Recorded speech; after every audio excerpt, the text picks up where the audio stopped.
made it to the end of the week. It is Friday, the 14th of July. Welcome to TDA, the day after, your favorite news platform and the home of popular culture as defined by the culture. Sorry, that was me. I realised it was... I could see my eyes thinking... I am one of your hosts, Martin Royalty. Good morning, people. Happy Friday. Big man use. Hello, hi, it's Gina. They call me E-Man, the pro-black activist, TDA producer and news analyst, melanin jam-packed. How's everybody doing? All right, thank you. You know when you guys do the short intros, Yeah. Mine just feels long, man. Nothing yours is long, Gravity. Yours is, all in all black. That's cute. That's right. No, yours is what it is all the time. Because none of us is as long as yours. It was before. Yusuf had other things on his. Gina had more. I think yours was always... Mine was Shade Queen, my royalty. Yeah, So quick. I stopped doing mine ages ago. Yeah, because he would do like oral court, like he was pulling them out. You know what it is? And like adjectives. After a while, I just found it kind of corny, you know? Did you? Yeah. It wasn't? For me, it just felt corny. Really? I feel like I'm too old to be doing AKA aliases. No AKA. You know what I mean? If it was up to me, I wouldn't you're even... acting If loose. it wasn't me, I wouldn't even have big man use. I even feel I'm too old for that. Really? What would you have? Just Yusuf? No, I don't know. I don't know, honestly. That's why I'm just sticking with it for now. Sweet, I need a rebrand. Yeah. I hear it. I actually hear it. Yeah, I was thinking about that the other day, to be fair. But, yeah. I hear you. What, rebranding? No, just my name. Just my name. Yeah, my name. What about your name? Because I want to change I feel like I want to change my handle, my Instagram, my social media name. But I don't want anyone to take my own royalty in case But I I come back to it. like my own royalty. Thank you. But I just wanted to have something like, I don't know. 335. No, girl, that's my that's my other account. No, like just something random. You know when people, when the name is just something random, it's like, I don't really live here. Like something random, and then the name is just Elizabeth. Yeah, but yeah, I'm gonna stick with my royalty for now. I still need that white woman on Twitter to let go of it though. Oh, someone's got a name. Yes, I had to do like an underscore on Was mine. it? Yeah. She hasn't. I tried to find her on Facebook one time. Why I don't want to couldn't have underscores and X's. That's so childish. I had an underscore X, then I took the X off. I said, okay, we'll underscore it for now. But I'd rather not. I'd rather just have it. Does she plain and use her simple. page? No. No, she's not. She's been in there since 2011. I was thinking, Elon, gonna Yeah. wrap it up, like take away the page at some point. So But, funny. yeah. How's your journey going? I'm tired. You know what rattles me when I look at the app and it's like 23 days left? I'm like, what? How many steps you done so far? I'm not even competing like that, so I'm literally But how many? vibes. No, I'm literally looking at my phone to come and tell you. I have done. Because what's together? You say 23 days. Some people are gonna get there next week. Oh no, this weekend, Sunday. This weekend. But those who are doing it, those who have almost finished it, how much are they doing per day? Just the max? 30, 30? probably, yeah. So that's the capped. Yeah, I've capped it. Is it math mapping though? Since didn't this challenge 15. start last week? Are you sure that the app is cutting off at 30? No, it is. So if you divide the person at So number basically, one, that's what I'm by the saying. amount of When's the days it's been- 15th? Tomorrow. Jericho that we just entered last week. Oh, yeah. Or Mod's speech is on 410 already, boy. By tomorrow should be done. yeah, so divide 410 by the amount of days it's been so far. It doesn't equal to 30. No, but it does, because what I'm saying is, from when we started, Yeah. to end on the 15th makes sense. Oh, so it's 30. Yeah. Okay. so it's about who gets to midnight first. So today, we're going to find out. What's So where's Suzanne? What's your total? Mine is 200 and... I'm 248. Oh, yeah, you're up there. Yeah. To be honest, I just want to finish in top 100. What happened to Suzanne I'm not going to lie, I've not heard from her since day one? I like that though, because she came and rattled everybody. She might as well have been a plant. She came and rattled everybody, got everyone on their Zoom, and she ducked out. She said, all the best, guys. I know, like... She said, I'm head I out. think she's even off socials. I tried to even find her at. And Really? The pressure's too much. The pressure's getting worse. She's disappeared. Because there was a lot of pressure. I remember her name. Exactly. What was she? She was the first one who she kick-started. Oh, was it? But you know what it was? Okay. 410, She kick-started it 410. like unfairly. Yeah, because I was mean, in she's in Australia. So basically, Okay. what happened God's was plan. day thanks. one, yeah, everyone woke up and then that's like 6 a.m. saw Susanna clock like 20-something K steps. And everyone got on their everyone Zoom. got on their Zoom and started moving crazy. Yeah. And then that's when I increased it to 40. People were hitting 40K in one day. I thought, Guys. Oh, Now, big up Yeah. Suzanne, man. Yeah. She got people up and out. Oh, I'm sorry. I'm just thinking, no, he's taking the crown tomorrow. What is it? So people close together. So someone's at 410. Is the leader There's at 410? 410, 47, 46, 45. Ooh. So the crazy thing is, and remember, that's You lot are without, sleepwalking or that's something, without them doing, I'm assuming, that's without them doing today's steps, if that makes sense. Okay, Yeah, so no, they haven't done. that's So you're you've got cooking- today and tomorrow. Does that make sense? So I don't know if Mon's Peach has gone today, to be fair, but yeah. So basically, tomorrow morning is when It's exciting. we're gonna find We're out. gonna crown the winner. No, I'm not crowning the winner till then, though, Oh, okay. because then other people are gonna get like yeah, unmotivated and be like, I'm not gonna finish. But then But they then can be isn't it demotivated better just by with looking one? at this and think, you know what? It's But done then- already. but the person who's first is already the winner. Yeah, of course, but I want people. The point of the challenge is to finish the 35 days. Okay. Do you know what I mean? Okay. So it's not just a case of like it's a 35-day challenge for a reason. So I'm like just Yeah, 'cause complete the 35-day The crazy challenge. thing is, I divided it by 35 days and said to people, okay, cool. If you're doing beginner, 8K, 8 to 10K, intermediate, 10 to 12, Yeah. advanced 12 to 15. That's Well, you what didn't people. never on That's what crack. people were meant to do. Yeah. Are all the 3 tiers in this one list, or is it? No, that's separate? so I've got it in 3 separate. Oh, so the list I look at is just the people. You, in that's your- just your people in your So group. this 1,144 people are just in the last tier. The Yeah, advanced. Oh, swear down. bro. Let me I thought it was everyone. No, let me give you numbers. Oh, Bam. Is that 5,000 people in it? Yeah, the beginner group is Oh. 2,768, and what's the intermediate group? 1,379. It's over 5K. Oh, I didn't know. I thought I was looking at everyone collectively. Okay, No. cool. Influence. Love it. I'm on 178. I'm currently sitting at 283rd place. I'll be honest, I didn't even enter it.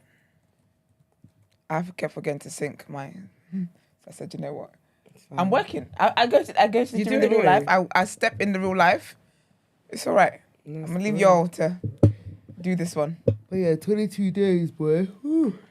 Can I ask a question? This beautiful girl, right? What's Wumi wrong, with, Bello. what's wrong with this as a first dress for the first date? Sorry, is that a genuine question? Do you mean that? Yeah, for the girls in the room. Or the Yeah, guys. Guys. Do you think this is too excessive? 'Cause I think it's because very I excessive. think it's too sexy, much. gorgeous girl, I think but it's this dress. very excessive. Oh, serious? But Because where they going? I saw her getting cooked here, but Wumi dresses nice. Where they going So I though? was like, a first date. No, but where?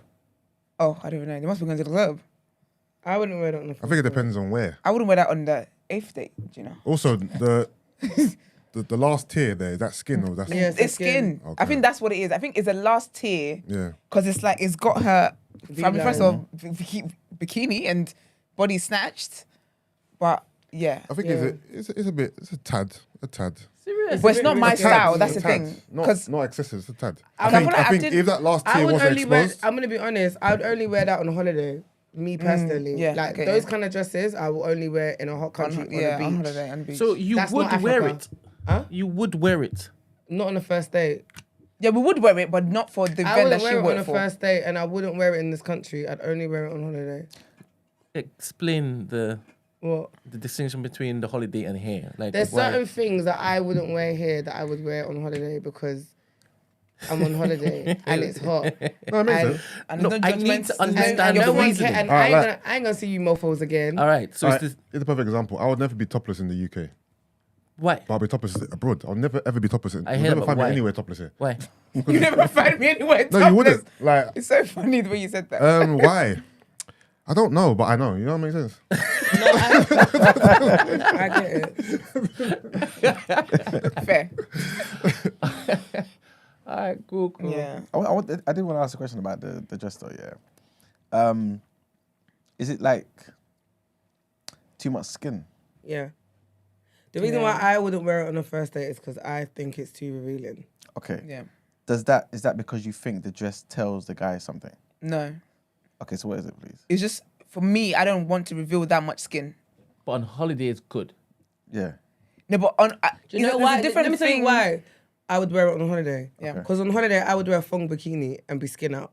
So to me, there's no difference. Yeah, but that's on the beach though, right? You ain't gonna do that in the restaurant, right? No, but I that's would what wear I'm that to saying. dinner. But no, Would you wear that to dinner on holiday?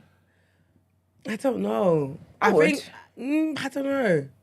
I I don't think I'd wear that. see- I'm gonna be honest. I wouldn't wear the low tier.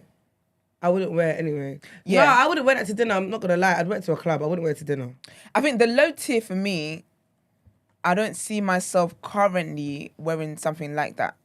So for me, it's that from the low tier, just that bit is the only bit that for me I wouldn't wear.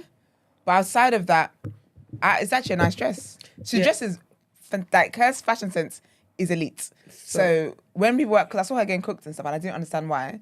Then I was like, okay, but I think it's to do with personal preference. Okay. Yeah, But I would it's nice. wear. I would not wear that to dinner. I would wear that to a club. You're gonna ask me why clubs are dark. Okay, I'm sorry, but do you know what I mean? Like, I would. So you want to feel sexy, but you don't want anybody to see you See. too tough. basically. That's so That is Oh, on why? the edge. That's what I'm on. Maybe know I'm what used it to seeing the is? dress now because I feel like I would wear it. Huh? I don't know if I'm used to seeing. I mean, this is the second time I've seen the dress, but I'm like, maybe I would wear it. I don't know. You know what it is? People find it hard to believe that I'm shy, but I have moments of like shyness. Do you get what I mean? So wearing that in a restaurant that's very lit, Real bright. yeah, it just would make me feel a bit self-conscious. Have you got something like this? Not with the low tiers. What are you doing no. next month? What was the next one?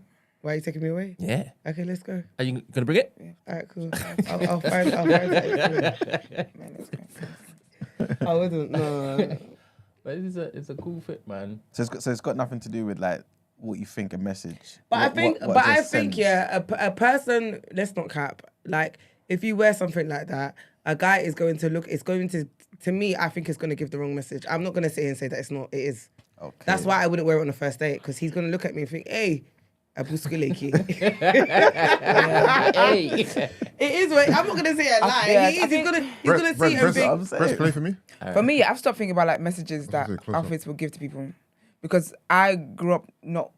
I shouldn't be wearing that short skirts and stuff like that because the message it gives to people. So I wouldn't be thinking of the message it's given to anybody, because I can be naked. Don't mean I want to have sex with you. So I'm gonna pack my hair. Oh, Did she say she's going on a first date? Yeah, she did. I think she did, or maybe the caption did, something like that. She's a stunning babe there. So you don't think it's important to kind of even though you don't want necessarily the world to kind of Okay. Oh, you know what? That's why I wanted to press play. I wanted to see more of the. No, not the return. Perimeters. I wanted to see. If you look at the side, it doesn't look like you're going all the way down. That's a like lot of. Oh, Skin on the the side. back too? What's that? Look at the back. Hold up. Does she turn around? I don't know. She doesn't I'm- turn. I don't think she does. I'm watching it on my phone, I think yeah. she does. How much is it?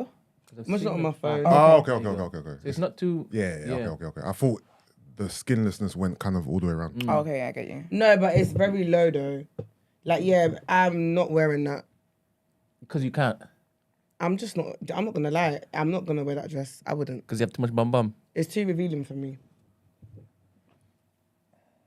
For me personally. It seems like one of them dresses that you just see on the catwalk and no one wears in real life. Can I be honest? There's a fly in here, guys, and I'm scared of flies, and it's really Are you? it's stressing me out. I've got a spray. To spray in here? Can you just? Where get else it? would you be spraying? Where is it? It's actually giving me It's in front of me anxiety. here. It's in front of me. On the sofa, on the chair. How can I said you have a spray? You said to spray in here. Where else would you be It's spraying? there. You spray perfume in here? Sorry. This is really pathetic. No, it's Ah, not. I almost had it as well. Don't invalidate how you feel. How you feel is right. Okay, let's do question of the day while we. On me. I like what you said there, Stu. What? You said don't invalidate how you feel. Yeah, don't invalidate how you feel. It's true though. Sorry. Why is that funny? I didn't get it. I'm sorry. No, why is it funny though? I'm being silly. You think it's pathetic? He thinks you use these terms too freely. No, I'm not.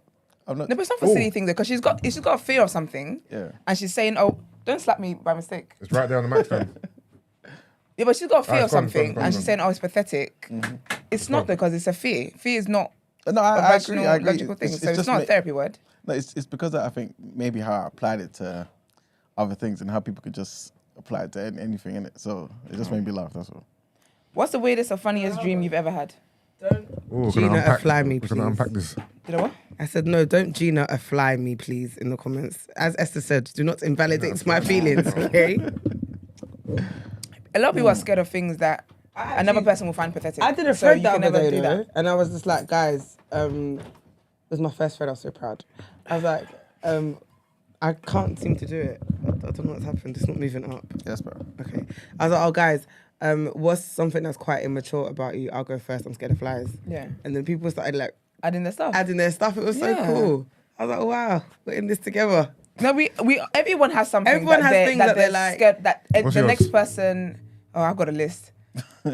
Top 3. All animals. Oh, all animals. I just don't like fur and hair and sliminess. It just makes me sick. Okay. Water, as in like beaches, swimming pools, stuff like that. Oh, But water. deep water. Okay. Yeah, Like- big waters. Yeah. Oh, deep waters. Okay. What else is there? I think of germs way more than I want to in this life. Like it really occupies my mind. Okay. Yeah, it's the mine. But yeah. All right. So, what's the weirdest or funniest dream you've ever had? Is this meant to be happening? Yeah. Yeah, because It's people are not to liking the encourage people videos. to like the video. So clearly they don't need to see our faces. They could just hear our Oh, voice. wow. Because I But thought... Brent, stand firm. We're Until standing you for see the something. likes you I'll want. move it until you tell me to move it. Ah, cool. I'm gonna put a timer on my phone so I know exactly how long it's been on for. Also, how many likes are you on right now? I'm on 40, 40. How many people are tuning in? 161. That's Nah. disgusting. You gotta increase it. So we end the show right here. Sorry, what was So you going to say? anyone got dreams to share? Funny dream. A 40. funny dream. Well, Funny or weirdest Brent, dreams? 100 is when we're gonna Okay. put it back to cool. normal. Hear that, guys? 100 likes and then we'll be back to normal. Okay, let's get to our headlines because I can't repeat myself again. I'm not asking the No, question again. No, I was heard thinking, you. I was thinking. Oh, okay. Because everyone's silent. I was thinking, we're not so we ignoring- just we're not. No, we're not ignoring you. Hey, patience is clearly not virtue. Wow. No, I don't. Like, there's no shame in my game. I don't have patience. Wow. No, but I asked the question 4 times. How No, many more patience no, do you guys he was want? about to from me? answer and then she asked about the screen and then we just went off on a tangent. I Yeah, know, and then there but was silence afterwards. Yeah, but it was like, I was even thinking about it. You know what I mean? You Yeah, but didn't then even can you let me guys land. communicate that you're? Or is that another therapy word? Can you guys let me know that you're thinking about it then? Like, jeez, I don't get it. I don't think it was that. I'm serious. thinking about my No, it answer. was. I don't think it was. No, I could it have said was. that a lot harsher. I didn't. And No, that was but my calm it voice. was. No, it wasn't. Okay, well, Here we are. here you are, Joseph's. What's your dreams about? Joseph's? Mr. Yusuf. Oh, you asked me. Oh, look, you said Joseph's with an S. My weirdest dream. Or funniest one? Funniest one. I don't have funny dreams to be honest with you. Weirdest dream. I can't tell you, Esther. I don't know. I don't remember. Yeah, I can't think of any either. So we might just end Do up. you, in a do you remember? headline, Do you remember didn't your dreams though? Sometimes. we? Some of them. How like thingy? I remember would dreams you- from primary school, to be fair. Is it? Yeah. That's so cool. You know one dream I do remember though, yeah? When I was in primary school, funny enough, I had a dream that we were going to get a new boy in our class. And then we got a new boy in our class and he turned out to be my best friend. It's so weird. Oh, that's so cute. Yeah. Like I dreamt about Landray before I met him. But he wasn't Landray. He was just It was just a guy that came, we were going to get a new boy in our And in how our soon class. after the dream did you meet? Like a week or two and then he Okay. joined. Oh, It's so weird, isn't it? yeah. The flight is still in here. Jesus No, Christ. that's probably a new one. There's another one. There. No, it's over here. I can fix it by taking off all the lights and then opening the door because it follows the lights, right? So stay with me. They can't see Yeah, anyway. you could do it. Yeah, it's true. Yeah. No, it's... Sorry. What you know? What's you guys' fears though? If we can't think of dreams, 'Cause like Esther mentioned a few. Now, why are you next to me? I'm scared of rodents. Oh, was Like, I it? can't actually see... I can't watch them on screen. Like, don't... Yeah, I can't watch my sweat. Oof, Like, I got can't it. even watch it on a phone. Like, no. Do you put hamsters in that as well? Hamsters aren't as bad, but they're the same family, so it does give me the ick. Yeah, I'm the same. I'm not a fan of rodents at all. You're not scared of them though. It depends. I can watch them on the screen. Yeah, I wouldn't hold one. No. No, So I'm gerbils, guinea I'm pigs, traumatized. rats, mouses, whatever. No, mices, Traumatized. by Mice. mice. them. Do you say mices? You said mouse. Mouses. Mices. Mices. Mice. Oh, the mice, plural. But what's the S? Gosh. I'm joking. What mices? I said it's Mises that got me. He said Mises. But what if you had to kill one in your house? No. No. Yeah, you know what I did? if it was just mano y mano, then I got to do what I got to do. Let me tell you what I did, yeah. I remember my mum went on holiday and obviously it was just me and Georgia in the house, yeah. And then Georgia called, I can't even talk about it. I was so traumatized by mice. You don't understand. And my sister... Mises, yeah. Actually, like, that sounds like... And then my sister, like, obviously we're in separate rooms, and so she called me. She was crying. She goes, "Oh my gosh, I think there's a mouse in here." She was young.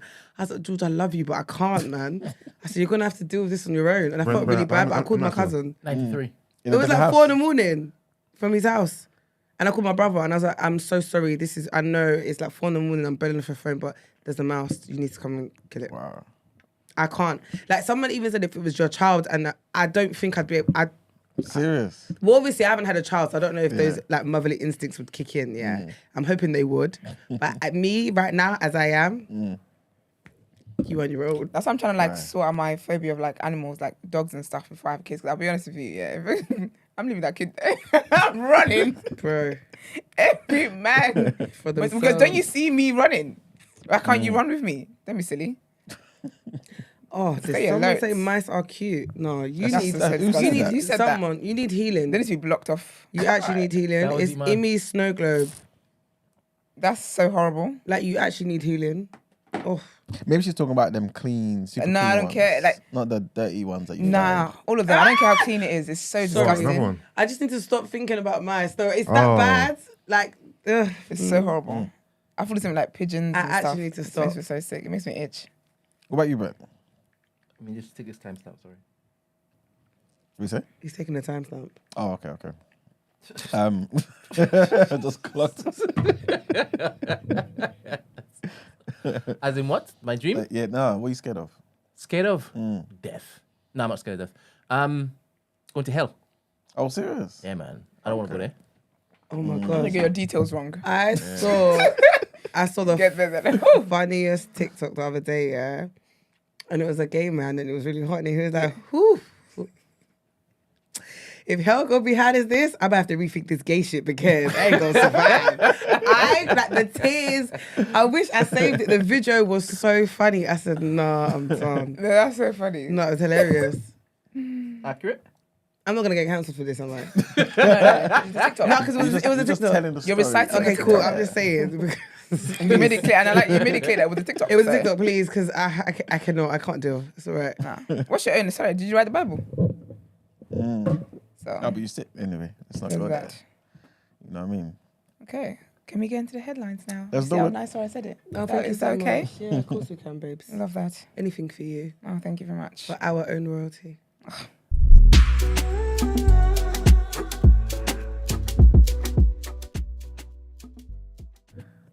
All right, so our first headline. Your boy's back in the news, Esther, man. Boris. Yes. So Boris Johnson's WhatsApp messages are yet to be received by the COVID inquiry because he said he's forgotten the password for his old phone. Sure you have. You know This is a what? great prime minister. I hear it though. Sure you have, bozo. Because think about a lot more important things than a passcode. Yeah. And I know he doesn't go have Face ID either. He doesn't know how that works. I agree, man. So the former Prime Minister's spokesperson said that Johnson still wants to cooperate with the inquiry and did not deny being unable to record the code, right? Johnson stopped using the device way back in May of 2021 after receiving security advice once it had emerged that his phone number had been accessible online for at least 15 years. Bereaved families and technical experts have rubbished Johnson's excuse for not being able to send the messages to the inquiry, with experts noting that the former Prime Minister will still be able to access his messages as long as his WhatsApp is backed up. But Johnson used the Apple iPhone in question during the coronavirus pandemic, which is likely to contain messages relating to the announcement of lockdowns in 2020. The government handed over the rest of Johnson's unredacted notebooks, WhatsApp messages and diaries from his time in down the street to the inquiry after efforts to prevent their release failed. He gives me iPhone 4 vibes. Like it's got. I agree. Do you know what I Yeah, mean? it's Like, true. Yeah. I get you. yeah, it just gives me iPhone 4 vibes. Next headline. It looks like there might be the fight, man, that we were talking about. Elon Musk and Zuckerberg. Oh. Really? Yeah, man. Why I say that? Over Twitter. Over Threads. Threads. Rich people are Because so bored. it might be. We don't know for sure. But basically, This is because the CEO of Facebook, Meta, Mark Zuckerberg, has made an unexpected move in his preparations to potentially fight to his CEO, Elon Musk. Zuckerberg has enlisted the help of the professional MMA fighters to train him for the possible showdown. Guess who he's got? He's got Israel Adesanya. I really like Israel, you know. Same. I'm not gonna lie. You know what I'm saying? So the only Israel I know is 30BG Israel. Baby G. Yes, Davido's Israel. Oh, So when you say Israel, that's the only person I think. I just think of him on the O2 stage with his white garment with a belt. I can't think of anything else. What, for real? Yeah, Is he part of... Is he... What do you mean white garment with a bell? Celestial. But he's like he gives like yeah, I think that's his faith. This is But- why Davido's thriving. Is he okay? I'm not doing this. It's a trap. It's a trap. As you were, King. No, but you like this Israel, you know. Another Well, Yoruba let me guy. spoil it Yeah, because he's he's Yoruba. fine. And you know, girl, he's fine. I've probably Sorry. seen man. him. He's He's now fine. couple to find men. He's, you know what it is? Maybe it's the, you know me, I like a bit of rah. What's your problem? Right. God's healing me. Baby steps, baby steps. Oh, baby. So, Okay. girl, he is fine, and obviously the MMA fighter, and he has a lot of. He So- does have a lot of that. Who's this again? Israel Israel Adesanya. Adesanya. Make it. Is He is giving you that, actually. He is. He's got a Bro, lot you of... should see when he's doing his you know when they what's that thing called? What? Like the hype for Yeah, fight. yeah, yeah. Oh, is it? He be talking dirty? Girl, Okay. he be giving Bad ram. self. Oh, him. Okay. This Yeah. is Gina's man. He's a serious guy, you know. He's not my man, but he's and he's So he could sick. be. He's dope. Yeah, like he's the best. He's talent champion. wise, he's Yeah. he's Oh, mad. he's got a nice smile. you ain't and watching no everything. UFC about talent wise. No, I watched the highlights. It's the So highlights. I watched the video. Oh. You know when they show all like Yeah. his fights and stuff. I think he's never. He's No, he lost. he lost recently, right? Yeah, but he got. He But won when back, when I found out about him, Yeah. he was undefeated. Oh, okay, So I was okay. just like, oh, and you Oh. undefeated? He is fine. He's Fine. fine. Not fine. Fine. Yeah, yeah. Okay, big up him. Yeah, man. So basically, from the images that have surfaced on social media, it appears that Zuckerberg has undergone considerable physical training, as he now boasts, apparently, a ripped and athletic physique. The photos captured the trio posing together while showing evidence of the intense training regimen. This is Zuckerberg, Adesanya, and Volkanovski. Where's your what? Regimen. Okay. How'd you say it? Never mind. What is it? Regime. No, it's got N on the end, man. N. Yeah. Not regime. It's regime and then No, there's regimen. regime is a different word. Okay, I didn't hear that. Sorry. Regimen. Sorry. Yeah, so interestingly, Elon Musk was seen training alongside a Brazilian jiu-jitsu guy, black belt holder by the name of Lex Friedman, who claimed that Musk was eagerly anticipating the potential, the possibility of a clash with Zuckerberg. As they Zuck? write- yeah. Sorry. How tall is Mark, man? I was gonna say Zuck's got a little body on him. Oh, what? Mark Zuckerberg? I know. He's got a little abs Zucky, up Zucky. in there. Okay, ew. Sorry. That ain't it. She said, I'm trying to lighten the mood, man. She said, ew. Okay. Yeah, man. As their rivalry continues to captivate the public's imagination, their sudden interest in combat sports has added fuel to the fire. With each CEO proclaiming their elite team of fighters and honing their physical abilities, it remains to be seen whether this extraordinary showdown will come into fruition. I hope it does. I want to see Elon get beat up. You think Elon's gonna lose? Yeah. Oh, Elon is just all head, no neck. Can't What'd you fight.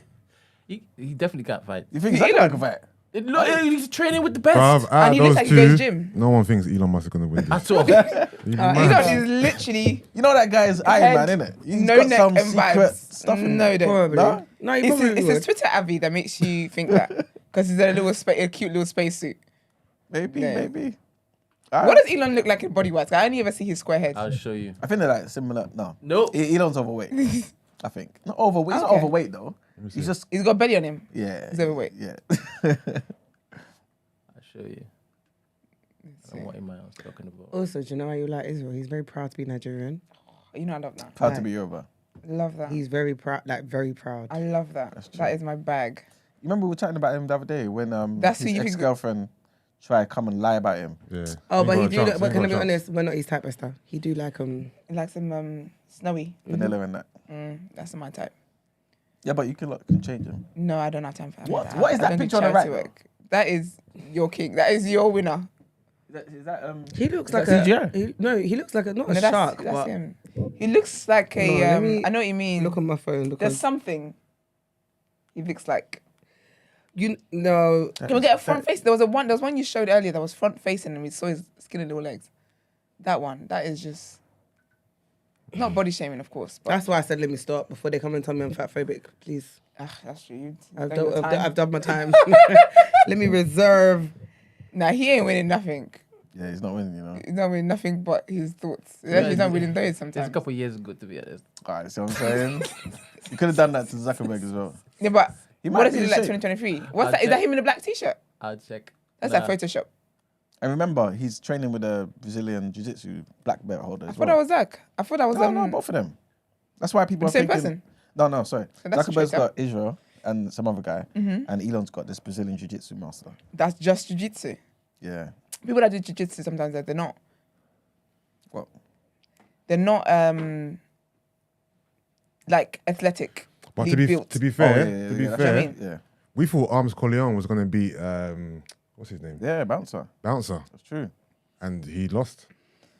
So Yeah, but I don't know you never know. who's we. Who's French? Everyone 'Cause that guy's got everyone arms. thought Arms was gonna win. But I thought I could just tell he had arms. What do you mean? No, but he's- you know what? I he's think got a whole body. I think even like the other day at the sports day, it showed, yeah. Look, the sports day is a There prime you go. example. Dapper's team, Yeah. everybody thought, listen, Tug of war. you're not going to kill it. You had See? every piece of Kenke, Yeah, Banku, yeah. Amala, Eba, like Literally, and just they lost. swallows. Yeah, because some people don't know, like, you're big, yeah, but Literally. you're just big. Like, you Big don't- for nothing. No You're not technique. athletic with it. There's no technique. You're not sturdy with your big. Literally. So when I saw that, I said, yeah, you know what, yeah. Because that was embarrassing. Size don't matter. It's the It motion don't. in the ocean. Okay. 'Cause Elon Musk ripped the right. That's how he is 2023. That's AI, man. No, it's not. Why is he on the same That's boat? the That's same in picture. 2023. That's the same picture. That's the same picture we just saw. 2023. He looks a bit paler. He's very pale. Brent, why is well. it really zoomed in on YouTube?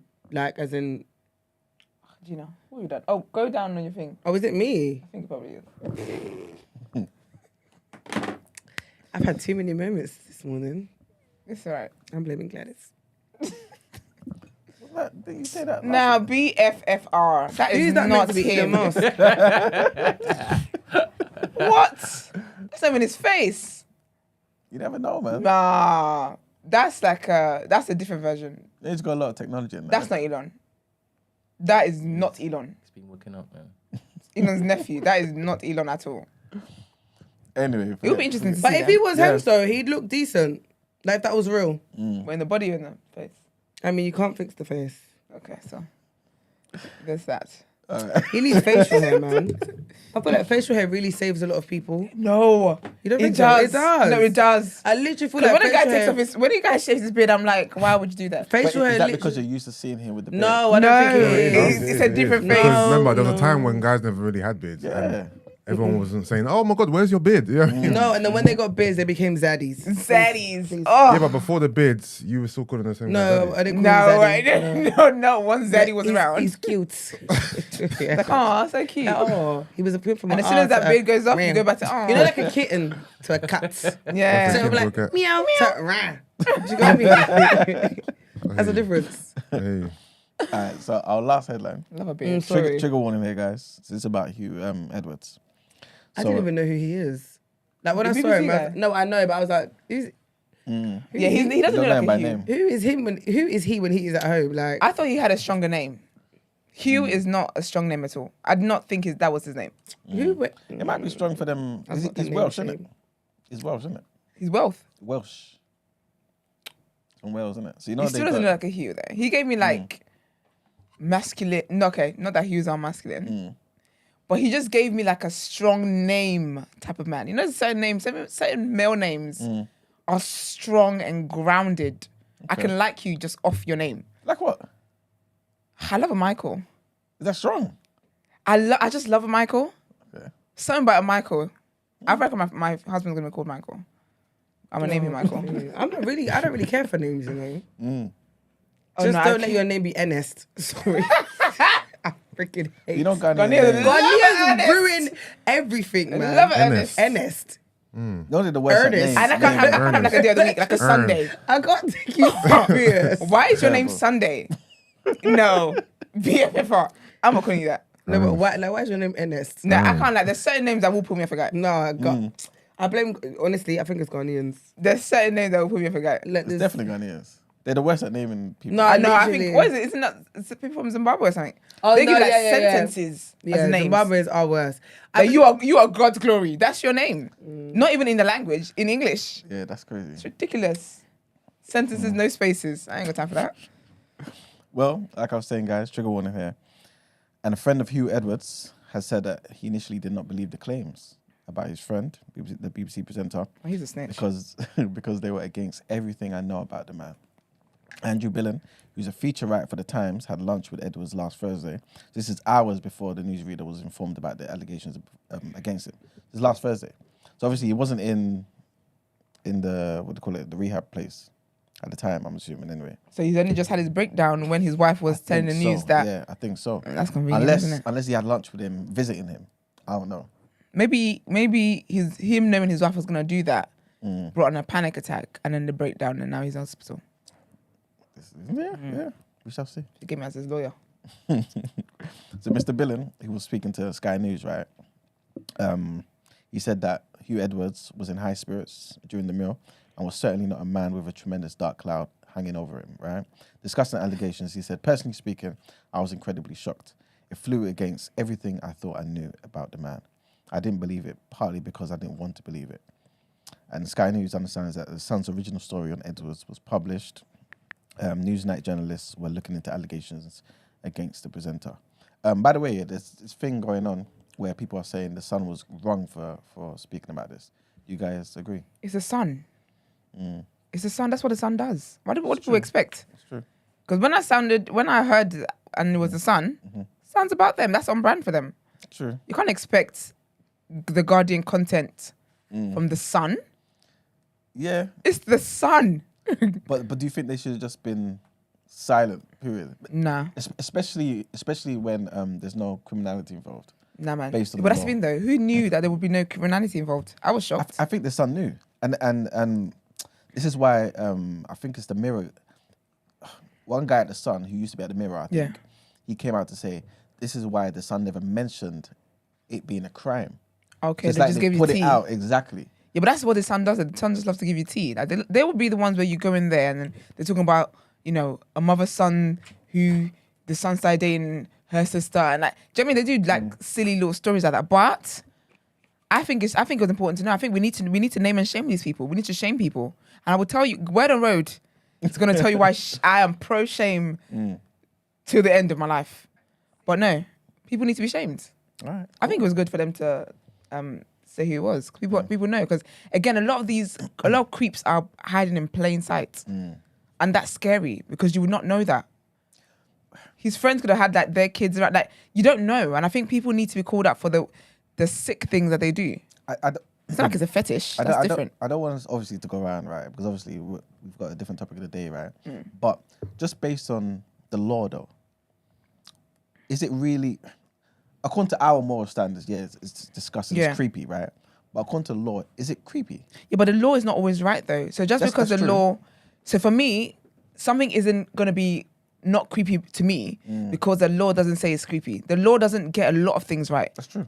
The law doesn't get sentencing right. The law doesn't get justice right. The law doesn't get a lot of things right. Like, I don't think that, the law doesn't get a lot of things right. Do you get what I mean? So I don't think that's why I like the fact that it was put out there, because the law should not necessarily dictate what it is that we allow and don't allow in society. In the media, Morally, it's wrong. Like, morally, it's wrong because that was still a kid. And that's a sick thing to have done. So yes, legally, he might not be in trouble, but morally, you should be shamed so that you know that this behavior, and hopefully be a deterrent to other people, that this behavior is not allowed in society.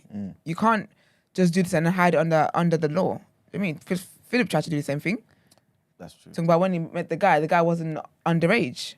But there's still that age gap and that disgustingness in it. Otherwise, you would have been loud and proud about it. You know But what you just got it hide is? it for a It's reason. a technicality. You know when it's like you're trying to be technical with it, right? Yeah. To find a loophole. Oh, legally they weren't underage. But if like exactly what Esther said, you know that you're gonna get people giving you bombastic side eye because is what it. you're doing is wrong. Exactly. So be FFR and get out. Because of do you it. know people? Is it fair though to say that it's wrong though? Do you get what I'm saying? It is wrong. Would you want your child talking to somebody who's like in that situation, that kind of situation? Definitely not. Why right? not? Because, like, to me, like I said, our moral standard is different, right? No, but your moral standard there. Yeah, 100%. I am not for it. Exactly. So that's the reason why it's wrong. No, but it's not wrong according to law. And it's like, if you're allowed to do it, because the country allows you to do it, why is it that now we as individuals are going around to say that individual's wrong? But then do you hold that saying? sentiment with the law in general? So anything that the law says is right, do you hold that sentiment across the board? Probably not. I can't think of any, but probably not. You know what I'm Exactly. saying? So that's why then. But I just feel like it's maybe kind of just a vindictive thing by the son to just come out and just, like, according to the law, it's not wrong, but you just kind of want to ruin him. No, but You know what I'm saying? he didn't. No one ruined him. He ruined himself, though. Like the son is not to blame Yeah. for what he did. Saying that people cussing the son for exposing this Yeah. is taking the onus away from what he did that he knows was wrong. He's a married man. That's even another thing. That's adultery. He's a married man who was speaking to someone that's younger, even if it was someone at the same age. He was still a married man who was doing something wrong. So this is nothing to do with the son. I feel like the son did the Lord's work. So this is nothing to do with the son. Like however the son went about it, doesn't take away from the fact that he was still an older man, may or may not have using his power and using bribery to get news from a younger person. The kid was 17. Yeah. That's still a child. So regardless of whatever it was, whether the son said something, didn't say something, it's still wrong. Yeah, And no, so I agree. we I can't be like, well, the son went about it the wrong way. He went about it the wrong way. Had he never done anything, the son will have nothing to report. And that's it. And that's facts. If you didn't do anything, the son will have to say anything. Yeah. But you did. And so like a media outlet, they reported it. That's what happens. Yeah, I hear you. I guess I was just seeing it as one of those things where it's like the media can then just put things out about certain people because they have an agenda, you know what I'm saying? But you're is right. it- But again, But is it most true of though? society would be against this type of nonsense anyway. You know I what I'm think saying? I think if the media has an agenda and they just make up stuff, that's different. That's unethical. But if the media is reporting things that you actually did, nobody's out to get you but you. You're the only one standing in your own way.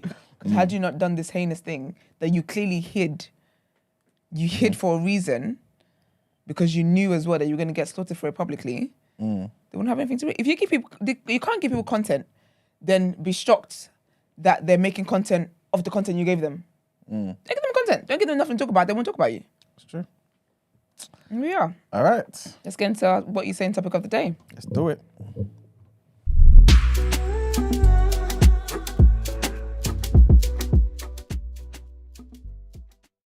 All right, people. So obviously, some people are listening to this and they're not in the chat, so they may not know. But I warned everyone in the chat that obviously we're going to be talking about the Dele Alli interview briefly. So big trigger warning, guys. Big trigger warning. So if you know that you don't really want to hear this type of topic about child abuse, molestation, mental health issues, then yeah. But yes, guys, so I know obviously some of you guys in here have seen the interview, right? So I kind of want to start off with you guys' impressions, you know what I'm saying, if you don't mind, of the entire interview, like things that kind of stood out to you, and then we can kind of go deeper into it. My impressions. I thought he was brave to come out and speak and be honest about what he's been going through. It takes guts, especially in football, where footballers don't really have the free reign to kind of speak freely. I think they're kind of muzzled. But it's been quite glaringly clear for quite a long time now that he's been going through something, because his performances on the pitch, have seriously declined, and he's not the player he used to be. So everyone thought there was something up, but we thought it was just football related. But for it to be this is shocking. It's sad, but it's glad. I'm good. I'm happy that he's talking out. You know when you said that people was kind of thinking, something else, right? Is that kind of linked to the whole Mourinho thing? When apparently Mourinho said he was lazy. Yeah, It could have been looked upon as, footballing wise, maybe he's he's not motivated, maybe he's not trying, maybe he's being lazy, maybe he's not taking his career seriously, maybe he's going out too much, he's partying, he's doing this, that, and the third. So I think that was kind of the impression that I was getting, that he wasn't taking his career seriously, or that he just, I don't know, like footballing wise, he just took a big decline for whatever reason. But his decline was so, it was just so random, because how old is Dele Alli now? He's what? I think he's 27 now, I think. Let me double check. Like, he was flying at one point. You know what I mean? He was flying at one point, and then he just started to dip. And I was like, what's happening with Dele Alli? And he's getting loan moves, and he's going here, there, and even at going to lesser clubs, he wasn't performing. It was like, he went to Everton, didn't perform. Went to, I think, Besiktas in Turkey, didn't perform. It was like, something's up. Something's definitely up. And I was very intrigued to find out, like, what was going on. So, yeah. But what about you, when you saw it? I think one thing that stood out was the whole, I was sent to Africa for discipline.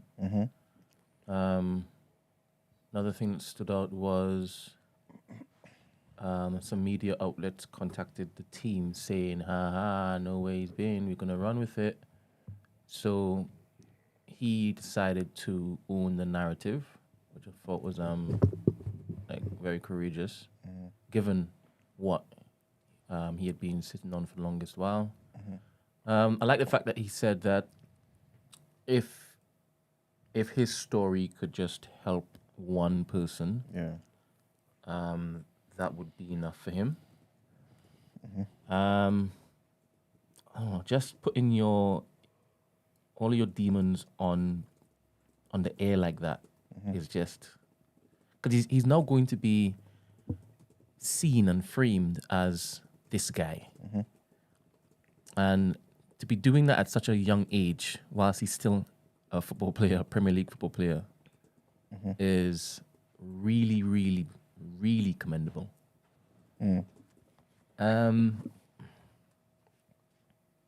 What else stood out? How Gary Neville kind of teared up a bit. I'm not sure if he teared up because he might have gone through something similar. But you never know, right? Yeah. But in that moment, I'm thinking, did you connect with him because you related with him in some form or fashion? Maybe not everything that he said, but maybe one thing. And it got me thinking, how many of those footballers have that same type of upbringing, same type of experience? And yeah, we as a society do look to dehumanize them, distance them from humanity, because they're paid like a shed load of money. And he kind of, I guess, showcased how, they're just like everybody else. Like, literally, the amount of people have gone through that same exact experience, but don't have the same type of football career as he has. So I think this is good to open up further conversations off the back of that. I mean, culture, what happens in a home in certain cultures, the whole sending to Africa for discipline, the mother's friend, all of this stuff. Like, it's rampant, and it happens more often than not. So yeah, those are the thoughts that came to mind, to be honest. Cool. Well, for the benefit of those who've not seen the interview, and for obviously the women in the room, I just want to run through like a series of events that happened to him and that kind of impacted his life, and I guess brought him to the point that we are right now. So basically, in the interview, he said at 6 years old, he was molested by his mum's friend, right? His mum was an alcoholic, so obviously she was kind of not really in a right state of mind most of the time. And around the same age as well, so 6 years old, he was sent back to Africa, Nigeria, right? Yeah. Yeah, he's half Nigerian. Apparently he got in trouble a lot, with the police and things of that nature. And he mentioned something about how he was given no rules. And this is obviously because his dad wasn't around and his mum was an alcoholic. And he mentioned also that there was just men in the house. At any given time, you just see like 10 men in the house. You know what I'm saying? It was just crazy. You know what I'm saying? And also he said so that was at 6 years old. Whilst he was there as well, obviously he didn't like being back home, being in Nigeria. It was a big culture shock. He was meant to stay with his dad, didn't have the best relationship with his dad as well. And plus he kind of just wanted to do what was necessary to get back to the UK. So he was kind of causing even more trouble back home. And even for a period while he was there, his dad just went missing as well. So I'm not too sure if he went to boarding school or something, or I don't know, but he just said his dad just wasn't there. And so after 6 months, they sent him back to the UK. 7 years old, he started smoking. 8 years old, he was selling drugs. He said at 11 years old, he got into a situation where some older guy from the next estate hung him over a bridge. 12 years old, this is where things started to change, and he got adopted by a new family, right? And he said this is the best family that he could have had. He didn't mention if the family was white or not. I'm assuming they are, but I really don't know. He didn't mention, but I believe they are. Okay. And then from 12 to 16, I guess, obviously, the guy obviously had a natural talent for football, you know what I'm saying? Because at 16, that's when he started playing professionally, right? So again, that's just a brief overview of the things that kind of happened in his childhood that kind of obviously had an impact on his today. So, like you said, Brent, the newspaper found out that he was in America for rehab, right? Yeah. Okay, cool. I think this is his mother. Okay. As in his real biological? Or adopted? Dele Alli's mother, Denise, hold a picture of her son as a child. Okay, I probably think so. Yeah, biological. it might be the biological mother. Mm. Yeah, it was. Yeah, man. So obviously these things have been happening, right? And obviously, not obviously, but he kind of was dealing with a lot of these situations with, partying, like Yusuf was saying, excess partying, and also he was addicted to sleeping tablets. Now, what's kind of interesting is, right, that Gary Neville kind of said sleeping tablets is kind of part of the culture with footballers, right? Yeah. Obviously because, and I think this is what I got from it. Correct me if I'm wrong, guys. That obviously before big games, there's loads of adrenaline, you know what I'm saying? Yeah, but you need to rest, you know what I'm saying? So obviously they kind of give it. But he was kind of reliant on this and going some next routes to get his. And would just be sometimes popping them during the day. You know what I'm saying? Like, just to kind of just maybe forget certain things and just get himself in a particular place, right? But he also said that he believes some other footballers are also in a situation where they're kind of reliant on sleeping tablets as well. How much, guys, obviously it's kind of hard to put a figure on this, innit? But when you hear stories like this, when you hear other footballers come out, like I think Jack Wilshere came out recently and said, you know, what he stands by, Dele Alli and all that type of stuff. How much do you think this type of thing is rife in football? The addiction to drugs, right? But also this other thing where it's like there's something in the background that's affecting their lives and they're having to kind of mask it. You know what I'm saying? I think it can happen to almost anyone because that's just their job, innit? And they're just human beings. So because they're footballers doesn't mean they're any different than someone who works a corporate job. So it could be as rife as anything, really. Do you feel like there's much more pressure though on them because they are footballers, because they get paid that much, because the whole world's looking at you?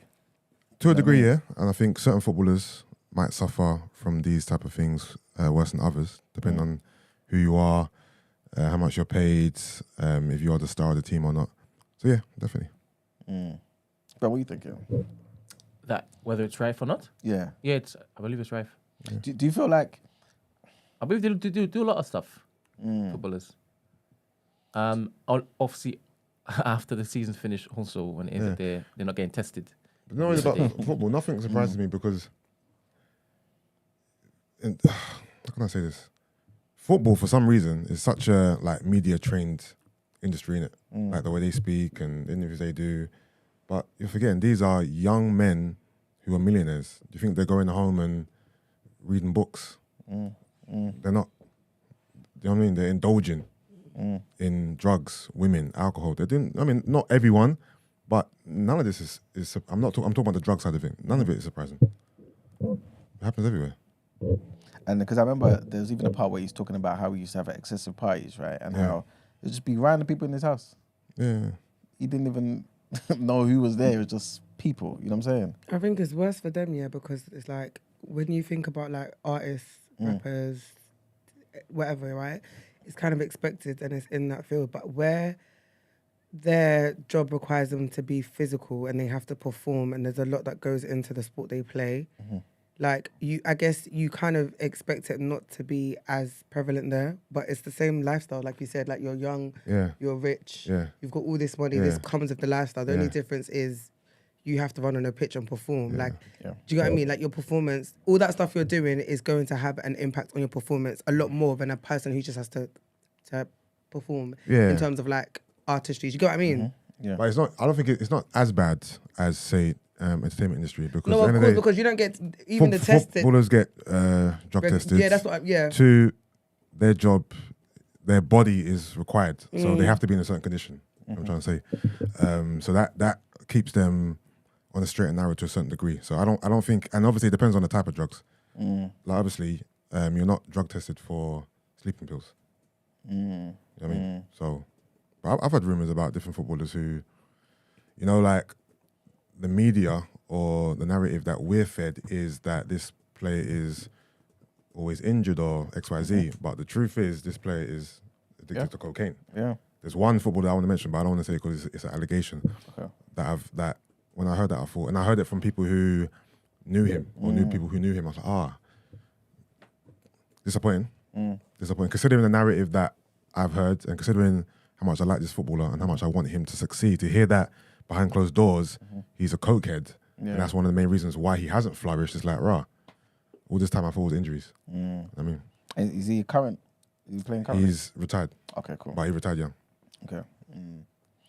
Like, do you feel like part of, because obviously I'm not too sure about how it is with, like when you get into academies and stuff like this and kind of move to different clubs and things of that nature, right? But do you feel like it should be the responsibility of clubs to make sure they go through some sort of mental health training or something for every person who comes into their ranks? I believe I think they do have sports psychiatrists at clubs. Okay. Yeah, I believe so. It may not be something that's always been there, but I believe so that nowadays there are sports therapists.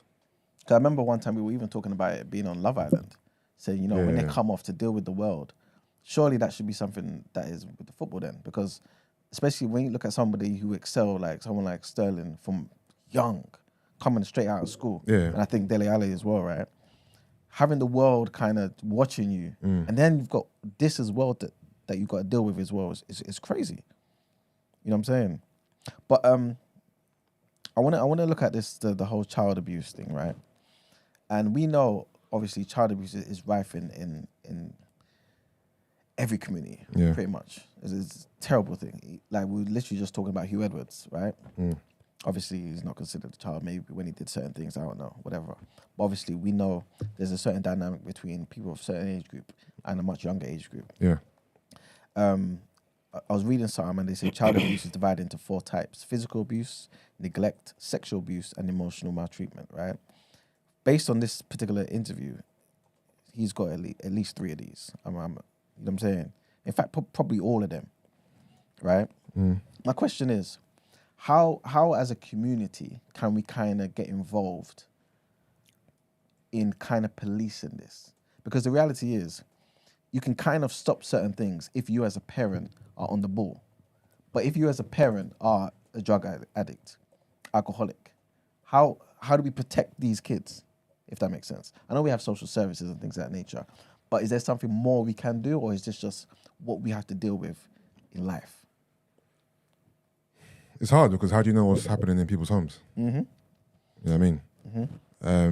If you're a neighbor or a friend or a family member and you can see that someone is struggling and someone is, for example, on drugs or whatever the case may be, you can definitely do something to, you know, try to find out what's life like at home for their kids and maybe try to step in to help. But how do you stop an aunt, an uncle, or whoever who's in the house and like you're living your life, they're living their life? It's almost impossible in that sense. One of these psychiatrists, her name's Mary E. Jones, she's an MD, she's a child advocacy physician, right? She said one of the major challenges is knowing when a child is suffering maltreatment. When a child is suffering maltreatment is that the child rarely discloses to anyone that the abuse is occurring. So just like in this situation with Dele Alli, right? We never get it. But she kind of presents some few signs that we can kind of look out for, right? And she says, a child will show sudden changes in behavior or school performance. They've not received help for physical or medical problems brought to the parents' attention. They're always watchful, as though preparing for something bad, to happen. They lack adult supervision. They're overly compliant, so this could be an overachiever, or they're too responsible, that type of thing.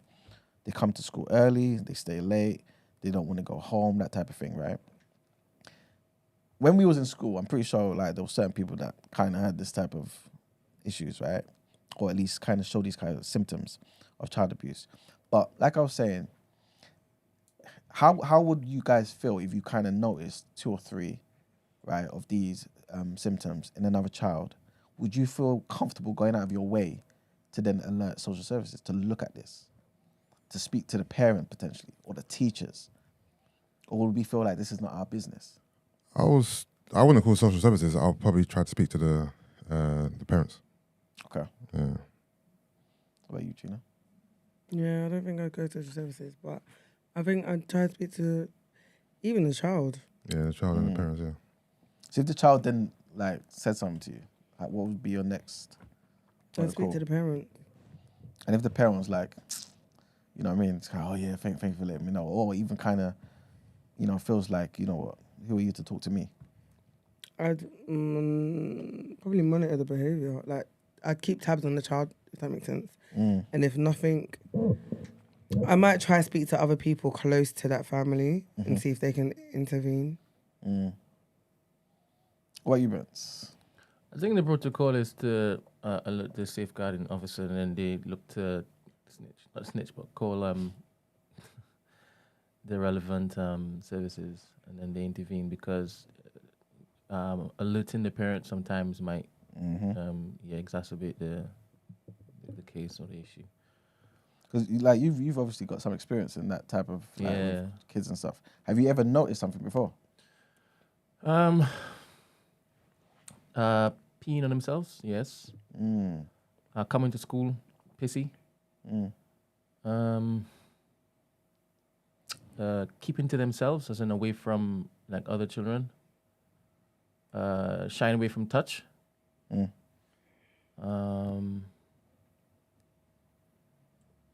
think that was it.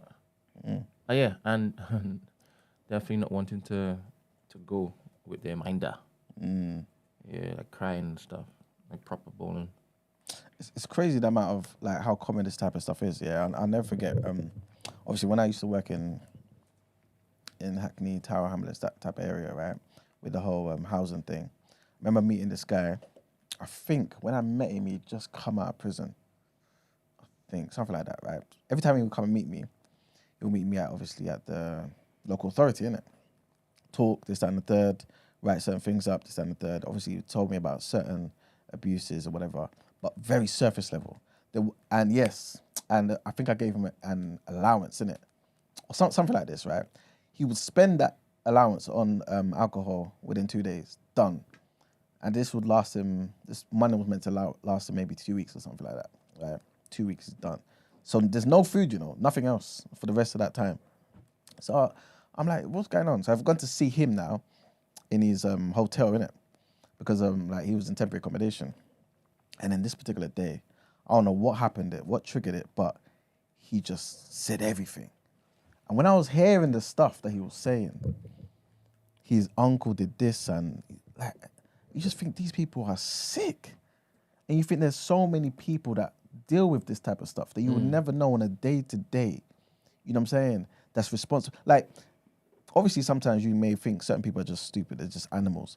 But they deal with a lot of these things undercover, you know what I'm saying? Or they have dealt with it, you know what I'm saying? And so I think it's just a beautiful thing that Dele Alli has thought, you know what, I can come out and talk about this, you know what I'm saying? Because even during them times, there was a book they recommended to us called, but you may need to Google it. I think it's, his name's Van der Kolk.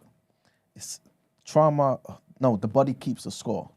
I think that's what it is. The Body Keeps the Score. It's a top book in this type of area. So if anyone's interested, check that book out. And basically just talks about all the stuff you go through in life, the trauma, this, that, and the third. Your body tallies it. and keeps it. You know what I'm saying? And it manifests at different times. Yes, that's the book. Thanks, Brett. And in various ways, you know what I'm saying? Depending on You've read this? parts of it, yeah. It's interesting. I mean, I get nuggets from you each and every day. Like, if you've read this and you know that certain topics could trigger certain individuals when in conversation, why don't you be more mindful of This guy. like, Why are you saying this now? what did you read this for? No, Just but to read it? No, but it's more so. I don't even know how to respond. Because You're not serious, knowing that your body is a walking, anybody's body, Yeah, any yeah. stranger's body, it could be a walking time bomb. Yeah. Shouldn't be more considerate when it isn't. Yeah, but then I guess you can apply that to everything and anything. 100%. You know what I'm saying? And this is why you can't necessarily just say, okay, yeah, you allow this person to do this because just in case. No, I'm it's not not saying like that. allow it, but at a certain point, like, you back off. Yeah, but I think I do. You know what I'm saying? But Alright. I think I do. I don't think I push people that far. I mean, obviously, the people could tell me if I'm wrong, innit? Alright. But I don't think I do, innit? I'll But- do a poll. Huh? I'll do a poll. Oh, this guy. But typically, I do certain things because obviously, especially here, for us to have the conversation so that people on the outside can kind of hear it, you know what I mean, and get involved and stuff. But yeah, it was just very interesting, but very super sad, man, just having that conversation with that guy and all the stuff he was dealing with. It's interesting how I guess this particular focus. I mean, there are different elements in that particular video. For example, Neville. A lot of people don't like Neville because he's a prick, right? And obviously, he's used this particular interview to further catapult his thing. Obviously, in my head, this was the biggest stage that I guess Dele Alli could come and sit down and share this story. But people still feel away because it's this guy interviewing him, right? And then other people say, all right, cool, but why are we not focusing on how crap he is at football? If it is he was still doing well at football, this interview wouldn't be here. But what's that got to do with anything? Yeah. Like, what has that really got to do with anything? And another thing that's happening also is people getting on to people who were criticizing his football ability beforehand. Why? They're two separate issues, things. right?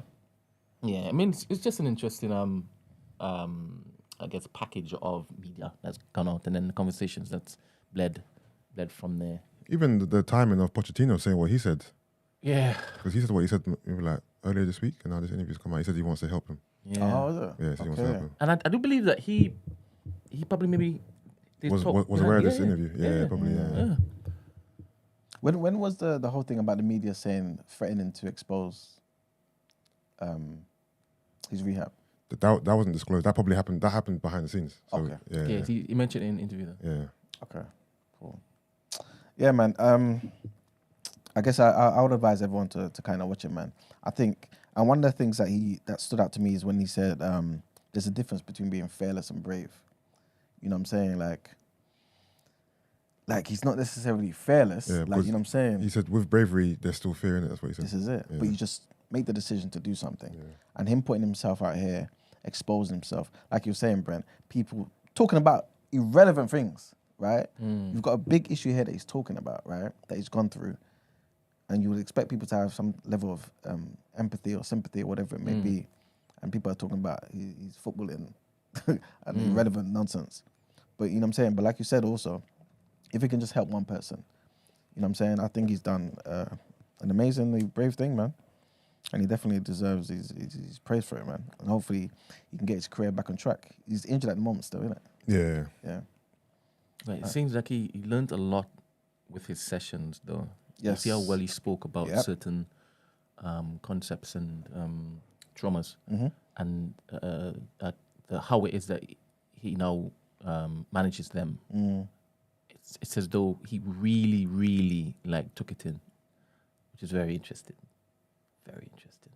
When are you gonna start having therapy? For me? Yes, Huh? just for education purposes. Would you? I would, I would. And then come back and tell us how it went for Yeah. you, if anything was, unpacked and whatnot. To be fair, yeah, I feel like there probably would be certain things. Hey! That- Whoa! I never thought you would have said that. No, because obviously, like, I don't think I'm oblivious to stuff. I may just not talk about stuff, innit? You know what I'm saying? Because your body keeps the score, right? Your body keeps the score. Yes. And you don't want to share it at all. But I just feel like, I don't know, man. Like you said, there's just certain things that you kind of just keep to yourself and you just kind of just move on with life, innit? But unless someone talks about certain things and unpacks certain things and removes the layers, then you know what I'm saying? So I'm pretty sure there is. You know what I'm saying? I've seen many things in life, so I'm pretty sure. And the way I see life and how I respond to certain things, I know certain things are not necessarily healthy, and I know. But I think my default is more so I don't care. You know what I'm saying? Which isn't obviously a good thing. So I'm aware of that. You know what I mean? But yeah, I would. I'm not really opposed to it. That's so interesting. But yeah, but a therapist or therapy sessions would never make you tear up, right? Are you saying never say never? No, I don't think that could happen. All right. But yeah, man. All right, cool, man. Well, I think we can move on from there. All right, let's get into our next headlines.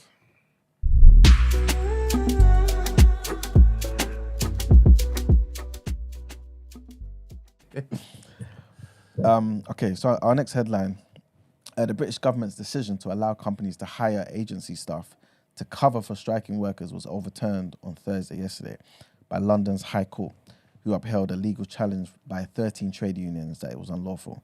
The change to regulations last year during an ongoing wave of disputes over pay and conditions made it easier for businesses to use temporary staff during industrial action, which is crazy to me. But anyway, but the 13 unions, which represent around 3 million workers, argue that Britain is breaching union rights with the regulations, which they say would worsen industrial disputes and endanger public safety. Judge Thomas Linden upheld the union's legal challenge in a written ruling on Thursday, and quashed the regulations. A spokesperson for the Department for Business and Trade said it was disappointed with the ruling and that the government was considering its next steps carefully. The spokesperson said, "The ability to strike is important, but we maintain there needs to be a reasonable balance between this and the rights of businesses and the public."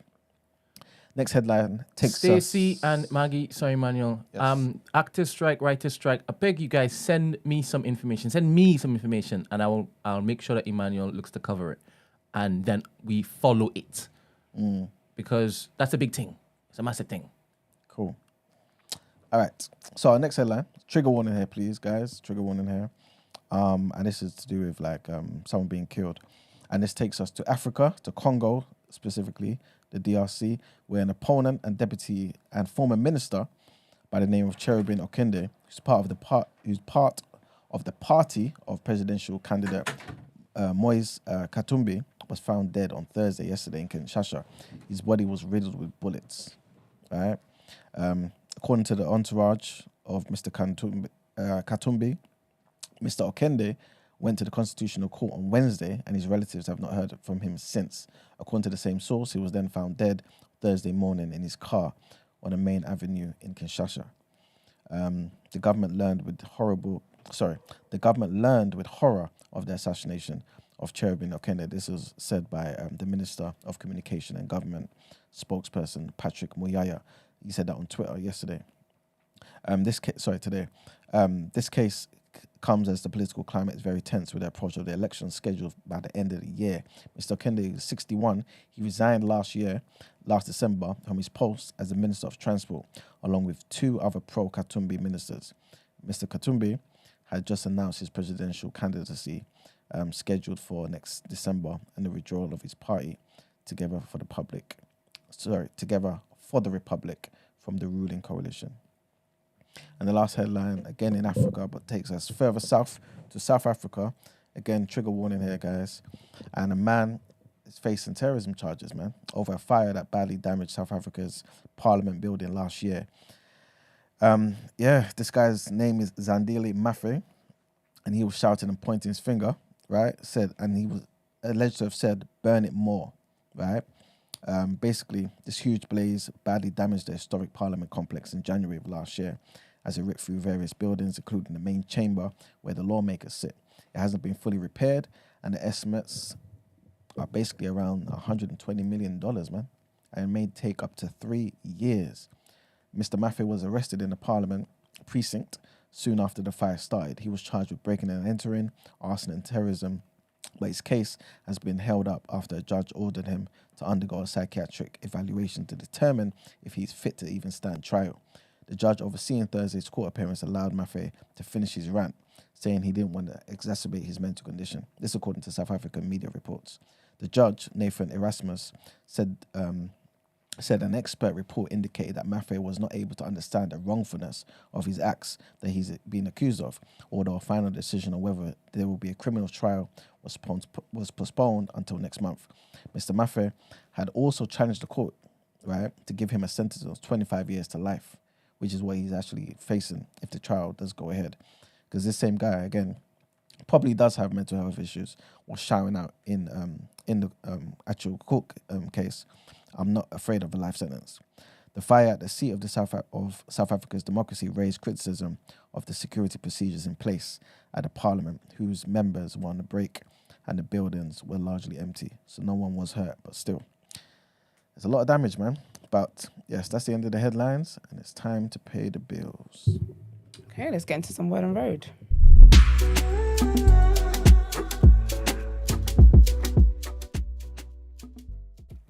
Okay, so Tory Lanez obviously is in jail, and he's got a trial at the moment trying to... Yeah, I guess he's appealing the decision, the sentencing and whatnot. So the woman who's been reporting the news to follow the whole trial from like start and blah, blah, basically the girls call her Megan the reporter because she showed where her skills lie. So basically Tory is coming at her. So he was in court the other day, I think a day ago. And see you later. Mm-hmm. And she wrote an article about what it was that happened in court and blah, blah. He's got a new lawyer now and all that kind of stuff. And I guess he's upset about that. And so his page, I don't know if it was him, but his pages basically said, with all due respect, please disregard anything Megan Cuniff, that's the woman's name, reports on Tory Lanez. Her objective, perspective, narrative has always been negative and extremely biased towards him. If there's an update on Tory, it will come from this page first. If it doesn't come from this page, it's not real. With love, the umbrella. And obviously she responded saying, you know, she wished she'd at her and spelled her name correctly. But she's a journalist. She doesn't just cover Tory Lanez's case.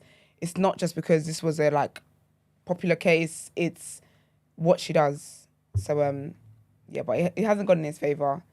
People are basically saying that she is very unbiased and you're kind of discrediting her or trying to discredit her. And then some people are also talking about like this might be a trend, how celebrities would try and come for actual journalists and stuff. But no, she's just said that the time she's faced the most, I guess, backlash from all of this stuff was months ago before the new trial. I guess when the last sentencing was done and he was sentenced to jail and stuff like that. But yeah, so that happened.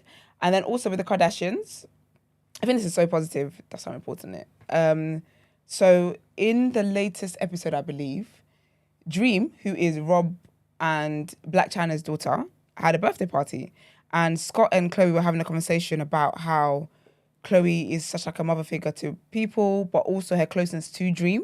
And essentially she's kind of like a co-parent to Dream. And obviously the media picked that up. And I guess they kind of, I feel like people, I don't know, I feel like they're in a way bashing Blac Chyna. No, I don't know. They're just doing the most, I don't know how they managed to spin this. But basically, Khloe's come out and addressed it, which I think was very positive. So she said, "It saddens me to see clickbait headlines that are taken out of context or twisted to be something it's not. I love all my nieces and nephews more than I can express. Dream and I are particularly close. My brother and I are extremely close. I am with Dream all the time because I'm with my brother all of the time. I love her beyond measure. True and Dream are best friends, and I feel so incredibly blessed that they have this relationship. I consider all of my nieces and nephews my babies. I even consider my sisters my babies. She takes pride in this love and always will. She believes that it takes a whole village to raise a child and life is full of ups and downs and this and that, whatever else. She said, life is challenging enough. I hate how seeing something so sweet as Dream's 6th birthday is getting twisted. Rob is doing the best he can as a parent and in life. Angela, which is Blac Chyna, is doing the best she can as a parent and in life. I am doing the best I can as a parent and in life. We are all trying to do our best in life. Our children are healthy and happy. Most of all, they are loved by everyone in our tribe. I'm sure the narrative of the Kardashians versus China is more fun to read about, but there really is nothing there anymore. We all want to move on from the negativity. The focus is on dream and happiness and making sure she feels unconditional love at her mummy's house, her daddy's house, and any family member's house for that matter. Please stop pitting us against one another. Life is hard enough. Let's try to lead with love and understanding, especially when children are involved who may see your clickbait one day. I think that's so positive. This reminds me of why Khloe was always my favourite Kardashian until she started moving the way she was moving. But yeah, I thought that was really positive. I like the fact that, you know, she's made it clear that the whole Blac Chyna versus the Kardashians thing is not a thing. And I think when kids are involved, it just shouldn't be a thing. Then my last gist, which is the juiciest gist of all, yeah. So yesterday, right, there was a lot going on in the Twitter streets. There was so much going on. And I'll be honest, yeah, I was tuned in for a lot of this foolishness that was going on. And it does give jobless vibes. It does. However, it was like listening to on, Spaces for like 10 hours. 15 hours, yes. Like I heard it was going off. Yeah, I'm not a type of person. And I was on there for Fill me in, most because of it. I have no idea what this is The about. 20K, So the basically, girl. yeah. So basically, what was I going to say before that? Hold on. I can't remember what I was going to say. But yeah, so basically, right, this is what happened. A young lady, tweeted these tweets. Let me read it to you. She tweeted, hold on. I've got so many screenshots here. It's absolutely ridiculous. So she was dating a guy. It appears for like a month or so, right? And essentially, she loaned him money. Yeah. He needed money. She loaned him money. That's really what the tea of this is, right? So she said, she started this by saying, she said, yeah, hold on. There's literally so much, it's ridiculous. Okay, so she says, hold on. Yeah, so she said, I actually need advice. I'm losing my mind. I need to cry my eyes out. Why would God let this happen to me and make me fall victim to this guy? Why am I in this mess? So all this is, it's all vague at this point. Everyone loves to blame God. Sorry. No, because why is God in it? Like, sometimes we have to take accountability when we make dumb decisions Absolutely. and leave God out of this. Yeah. Because you have free will and choice. Because God told you not to do that. So it's not God. God didn't put you in this position. You put yourself in this position. You asked God for a sign and he gave you a sign and you ignored Take it. accountability, bro. Then she went on to say, I just want to scream, my head is hot and I can't believe this good-for-nothing boy has used me. So she said, money that I've been saving since I was 19, part of my down payment for a house, is this what this boy wants to finesse me out of? My hard-earned money. I think I'm actually dreaming. Turns out she loaned this guy £20,400. She said, if I use my mouth to narrate all I've been through in the last 3 months, people will cry with me. Gaslighting me and manipulating the fuck out of me over my money, over 20,000 Great British pounds. Are you for real? She said, everyone I've spoken to about this cannot make sense of the fact that I borrowed a man 20,400 within 1 month of dating. Damn. Is it jazz? Essentially, like juju, like, you know. Then chop disrespect and serious gaslighting on top of it. Nah, I've been a fool. So she tweeted that, yeah. And this man, because this all ties into it, right? Yeah. This man then decided to respond to what she said. And what he said was... What's the hashtag? Trying to find pictures. There's different hashtags. Oh, okay. What are you trying to find pictures of? Of the girl, of the guy. Let me see a picture of the guy, please. Also, because this guy owes somebody money and look at how he was in... look at the afternoon this boy was having. Oh, actually, let me give you her page. Are there details of how long he's had the money for, and how long has it been since she gave him the money? Yes. So she had screenshots of her messages, and what was the time frame in which he had to pay her back? I don't know all of the details. Okay. But it's past the time frame in which he should have paid back, because they've been having a conversation about this money for a while. Yeah. And he just was not yielding. And what's his rhetoric that he hasn't got it? So basically he would give her like fake checks. Okay. So because of him, her account's been... You don't like close the doors, isn't it? Sorry. It's all right. This is on you today, boy. No, No, they not. So basically, he does. So he said he'll pay her back, right? Yeah. So it's one of those ones like, I'll give you back the money this day. I'll give you this money this Okay, day. okay, one of them and then ones. the day comes, oh Yeah. no, this happened in my account. So Stories. he's had his accounts like blocked. He might allegedly be a fraudster. You're gonna get really annoyed when Why? I ask To go back in the story, why did she lend him the money? Like, what did he need it because for? I don't know if he said, well, he just needed the money. Oh, because he said his accounts are blocked and stuff. So basically, he's had like accounts here, like bank accounts that have been blocked, right? Sorry, Brent. Brent, put his name in because this boy here has been a scammer since 2016. Okay. There was other girls that came up. So it's AJI. Also, the picture of him, so I can put a face to this. No, if you see the boy here, he's always Ajibola? Yes. Did it come up? Yeah. Yeah. He's known. But Ajibola is a common name in Nigeria, no? Not necessarily, no. I just typed it in his bare Nigerian tweets, but okay, I got. Oh, him. I think I got Him, one. yeah. Oh, that's. I saw that Is picture this it? yesterday. Yeah, that's him. So that's the girl and that's the boy. I saw that picture yesterday. Okay, let me get my train of thought. Let me get back in the car. I'm getting confused. So, essentially, he needed the money from her, asked her for the money, said he's going to give her back the money in a certain time frame, blah, blah, blah, blah, wherever it was. He said some of the accounts are being blocked and whatnot. So, I guess this is kind of why he needed the money. It was just a whole thing. He just gave a bunch of stories. When it came to time to paying her back the money, he would come up with different, like my account is acting up. This is what's going on. I've actually paid money into it, but they blocked my account, so I don't have access to it. All of this kind of stories. And then even to the point where he would show her, send her like fake screenshots of like money transfer receipts. But obviously the money wouldn't come because you didn't send me the money. And then one of the times as well, he gave her a fake, I think it was like a fake check or something. Then he had her account now being investigated because it's a fake check and whatever. Then she posted as well screenshots of their chats and all that kind of stuff and whatever else. So there's this man here on on Twitter, who is like, he's a misogynist. And that's not a word I throw around lightly. Like I don't throw around like a clickbait word or anything like that. This uncle really lives up to this word. So she tweeted what she tweeted about losing the money. He didn't have a clue what was going on, anything. He just responded to it and said, he doesn't know the guy, by the way. He doesn't know the scammer, doesn't know this girl, doesn't know anything about the situation. All he's seen is this one tweet. And this is what his thoughts were. He said, anything to chase clout. You don't even look like a lady that has £2,000 saved up, much more giving a man one. Post a screenshot of debit alerts and call him out.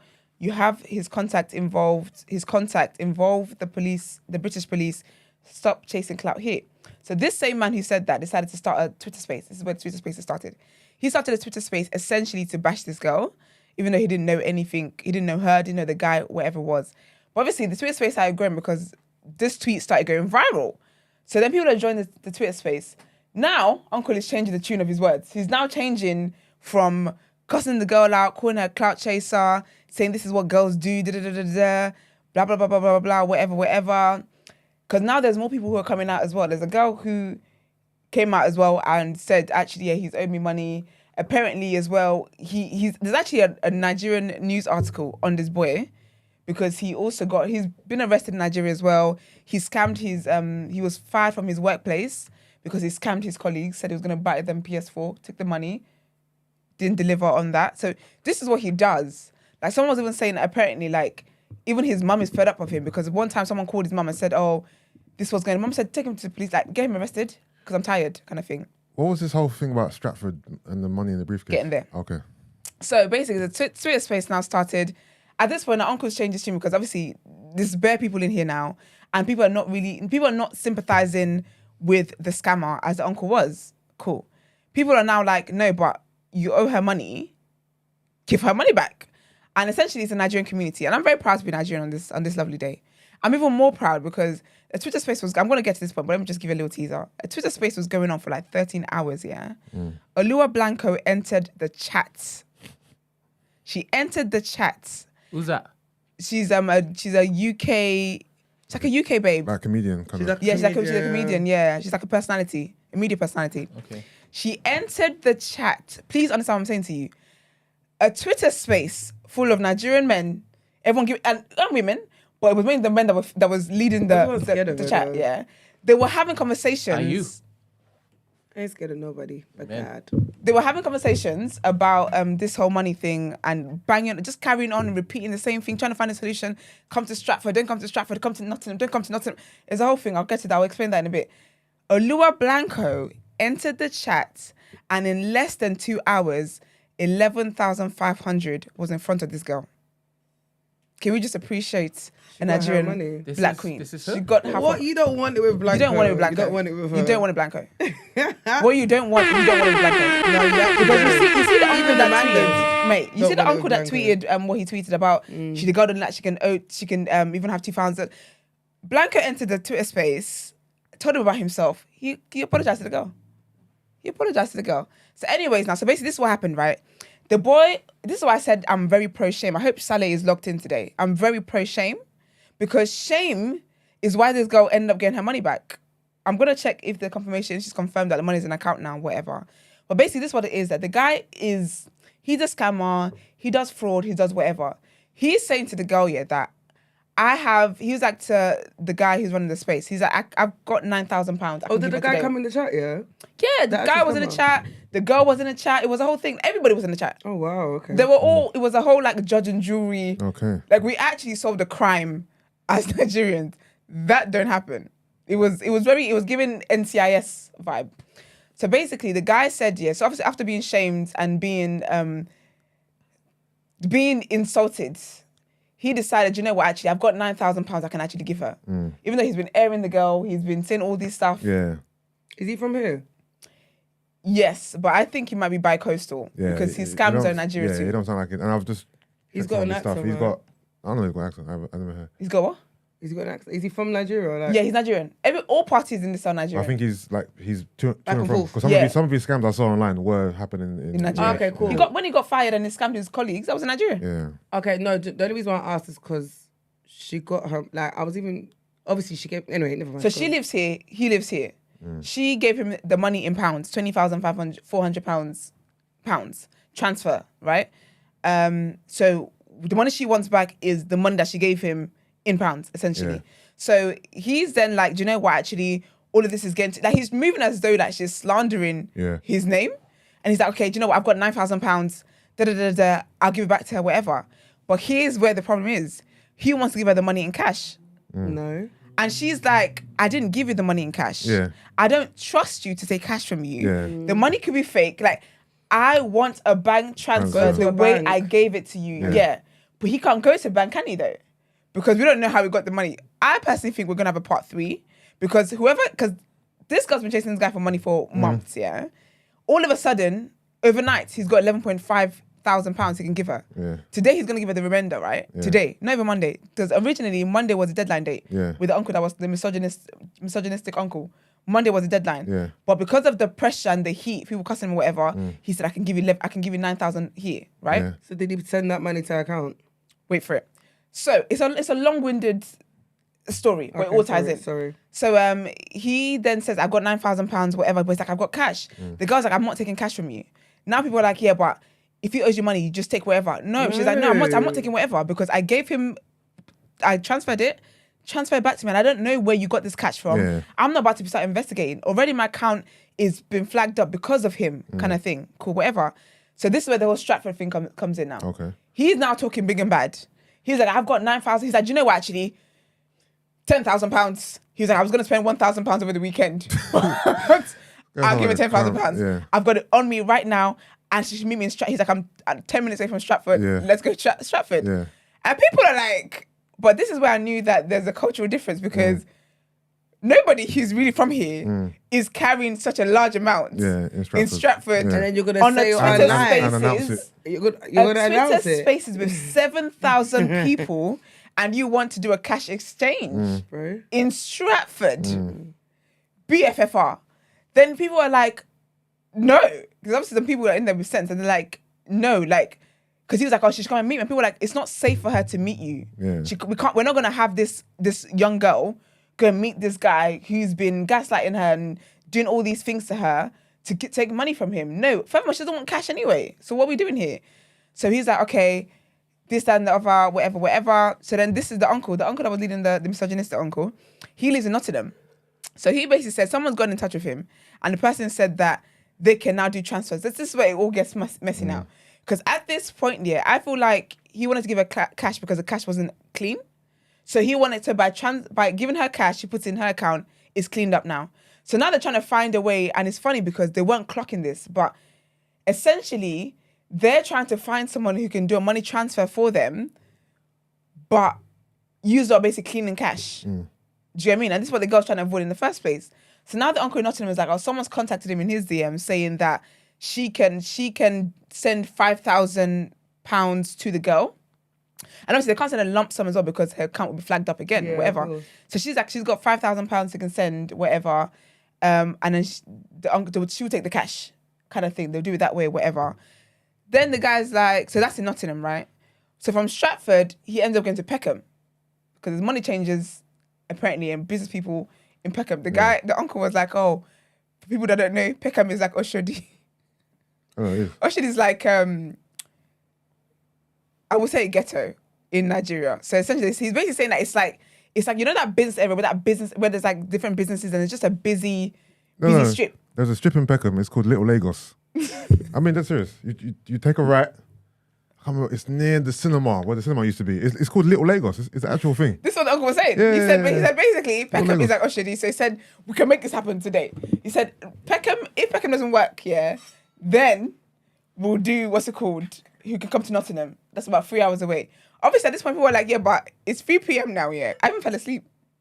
I took a nap. I woke up. I heard noise in my ear. I cut it off. Then I came back to it. Whatever. So cool. So now the guy's in Peckham. Now this new character enters. By the way, this uncle does not know this guy, but he's talking as though, so he's moving as if like he's a spiritual herbalist guy. And he was basically like, if the guy doesn't give the Monday deadline, the guy's given to give the girl all her money back. If it doesn't happen, he was like, the guy's finished. But people are like, finished how though? Like, what are you gonna do? He's like, I don't want to talk too much, but people who know me know that I can get shit done. And people are like, you're not being realistic. And also he was actually going, you're gonna get your money back. And people were saying that you're talking as though you know this guy. You don't know him. He's been scamming since 2016. You just met you've inserted yourself into this matter from Twitter. You cannot say to this girl that she's definitely gonna get her money back. Like you're moving like you're a guarantor for if she doesn't get her money back by Monday kind of thing. So he was getting cooked for all of that stuff. Obviously memes were flying, whatever. Cool. He goes to Peckham now enter a new character, Mr. Swish. Mr. Swish is a man, or Swish or Swiss, whatever it is. He's a man who actually does that money exchanges, his business, whatever. So he says that Ajibola comes into his office, and I need to send you this picture because I need Brent to put it up. I need you to see how this boy. So this uncle is just getting involved just for the pure sake of it. For the sake of it. Like he has no business with any. Oh no, it's deleted. Okay, let me screenshot it then. Oh, is that video real of him begging? Yes, that was Hold on, is that the guy? This is when he was in Nigeria. Yes. I bet you put the volume on that. Hi. Just answer now. Then you can now beg me to post it or not. Okay, just answer me. Okay. Ajibola Adesanya. What is your name again? Ajibola Adesanya. What did you do? Took money from Thai. How much? 420,000. Should I email it? What is 20 pounds? 600 pounds. 600 pounds. What did you tell her you were going to? How did the exchange happen? I was told I was going to give her pounds for Naira. So where have you sent her the pounds? No. Why? How are you got? From my Anyway, let me go back to this one. Who gave them the So Mr. Swiss enters it now. He's a money exchange person, but he's like, he can't. So this is what was so funny about all of this.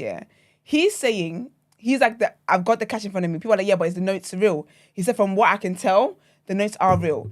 The picture I've sent Brent is how Ajibola is chilling in somebody's office when he owes somebody £20,000 and there's 9,000 people cussing him. This boy is sitting in the office drinking Supermalt. Not a worry. Look at him.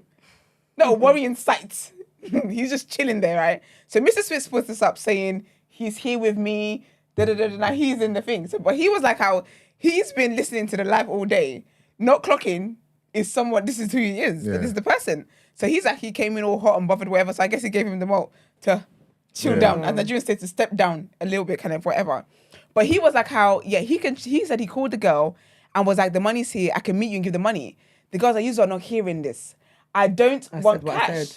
And people are like, yeah, but Mr. Swiss, this is what you do. You do money transfers. This is him. I'm not taking that money. Oh, so you don't want to take the money? Gina, please. See, this is it. Because Mrs. Swiss is also cussing the girl, saying that girl doesn't really want her money back. If someone owes you 1 million naira and they say they've got 1,000 naira, be grateful for that first. People are acting as though like it's not her money and she should be grateful for any like penny she gets. He's doing her a favour. He's doing her a favour. Do you know what's mad? So during all of this year, while they're trying to sort out how we going to convert this cash into a bank transfer, you know the boy is messaging the girl saying, you thought you could shame me online. You're gonna come and take this cash. I'm not transferring nothing to you. He's gaslighting her in a private message. So she puts up that and she's like, the people, some of you are here dying and defending. Look at how he's talking to me in my WhatsApp, whatever. So anyways, Mr. Swiss is adamant that he is not taking this cash. The best he can do is meet her and give her the money. But people are like, yeah, but this is your line of business. So what do you mean by you can't take the cash? If you, who is a businessman and this is your role and your job, don't want to take it, why should the girl take it? Cool. At one point, when the guy was in Stratford, he wanted to go to her house because he was like, oh, she doesn't live too far from me, I'll go to her house. And people were like, don't you dare go to her house. And she was like, don't come to my house. Because I guess she was scared as well. Cool. All of this is going back and forth about how they're going to change this money and whatever else. Some other person enters the chat. I don't know how that worked out. Anyways, last enters Alua Blanco. Blanco's like, do you know what? I've got money. She had a money counting machine. She went to the site to meet them and had a money. Oh, shit, she went there, She went there. It's that kind of money. That's the reason why all of this got resolved. Oh. Got pictures? So, there are pictures on Blanco's page. Oh, the money they count so was... Instagram is OLUWABLANCO. And what was it? She took videos. Was it the 11 that they? 11,500. Okay. So basically, yeah. So she wanted to come up in the space to talk, whatever. Yeah. She then at Olamide and said, "Listen, Olamide, let me even read the tweet because it was so powerful." I said, "You know what? Blanco for president. That's our new mayor. Forget." But it's not over at 11 though. There's still another 9 to account for. There is, but with Blanco involved, she's getting that money. Yeah. Because we have to beg Blanco not to slap him. Because if you owe me 20, we're not stopping at 11. But that's the thing. So basically, he owes her 20, but somehow he says that it's only 17,400 or whatever it was. But people are like, you know, so it was like a lot of back and forth about all that foolishness. People are like, you know what? Whatever in it, give her 17,000, whatever. So right now we're not working. She's not getting 20,000 back. She's getting 17,000 something back. But basically, Blanco just messaged and said, Olamide, meet me. Message me, that money is going to be in your account within the next few hours. And sure as hell. So she basically met up with Olamide, put up a video saying, I met up with Olamide, video of them together. That will be on Blanco's page. She had a money counting machine with her that checks, whether the money is real and counts the money wherever. They get to the scene. So Mr. Swish is now with Ajibola, basically. Blanco is with Olamide and an uncle. Now there's a new character thing. The uncle is the one now who will help to transfer this money so that it gets into her bank account as a money alert rather than, cash or whatever. So they're going to give the cash to the uncle and then they'll pay it into her account, whatever, cool.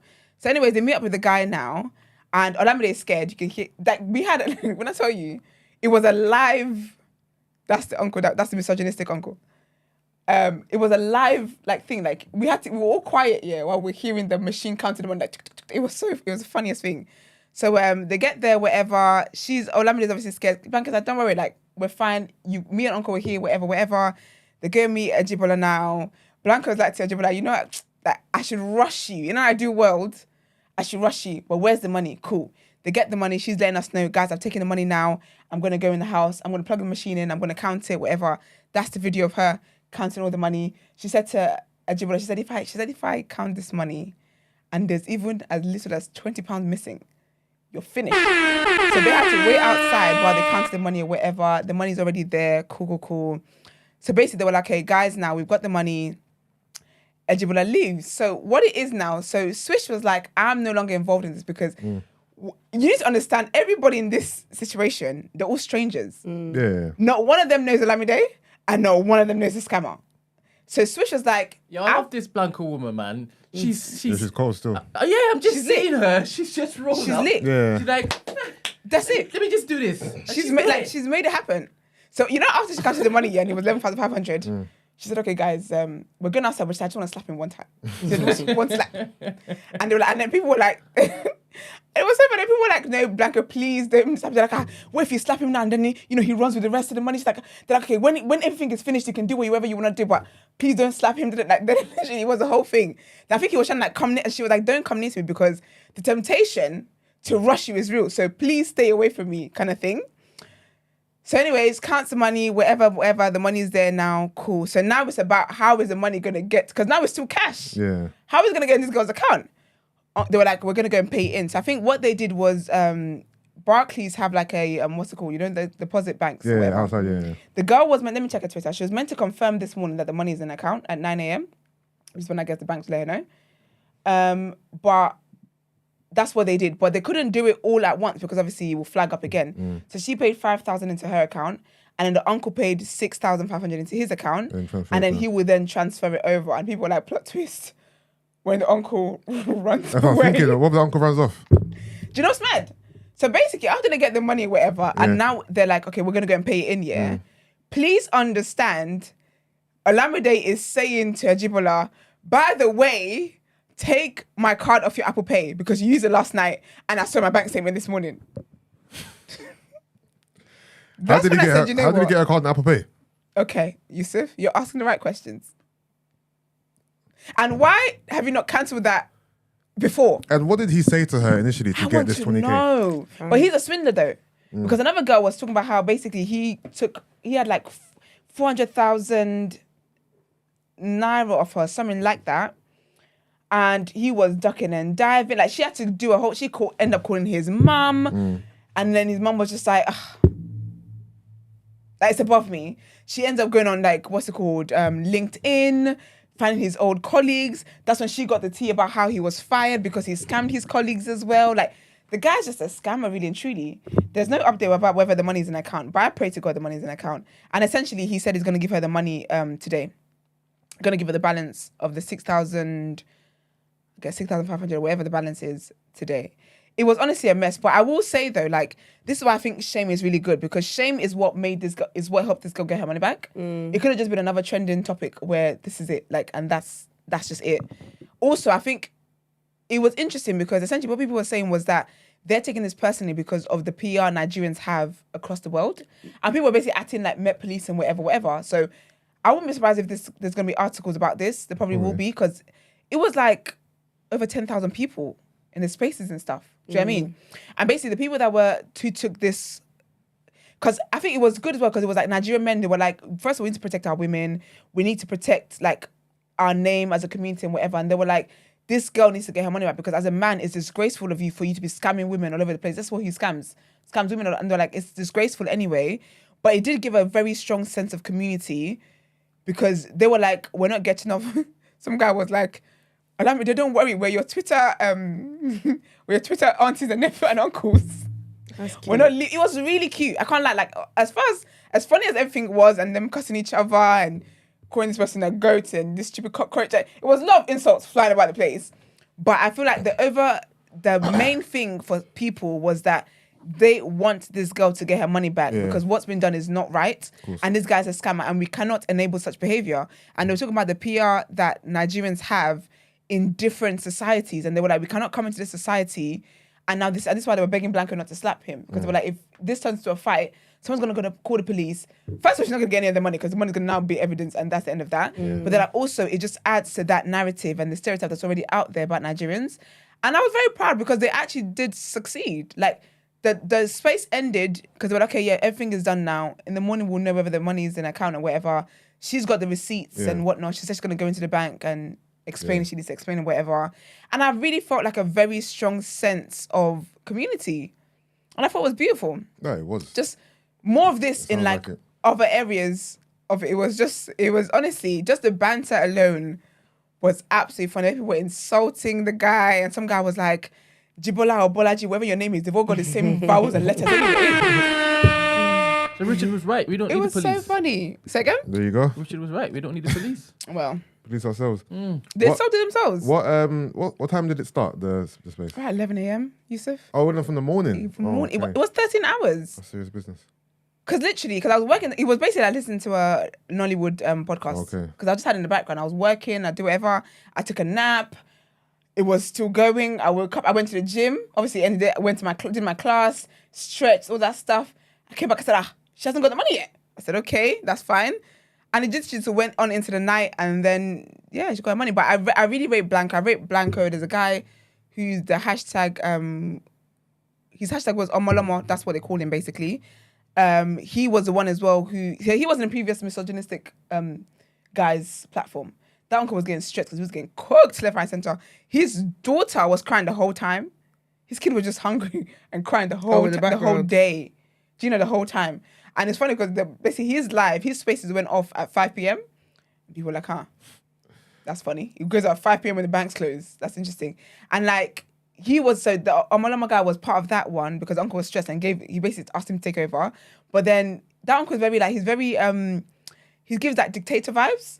So the Omalama was like to him, like, you're not being objective. So I guess he got offended by that and it kicked him out of the group. So he said, all right, then I'll start my own group. By the end of it, Omalama's thing was the one that was popping, like 10,000 plus people in there.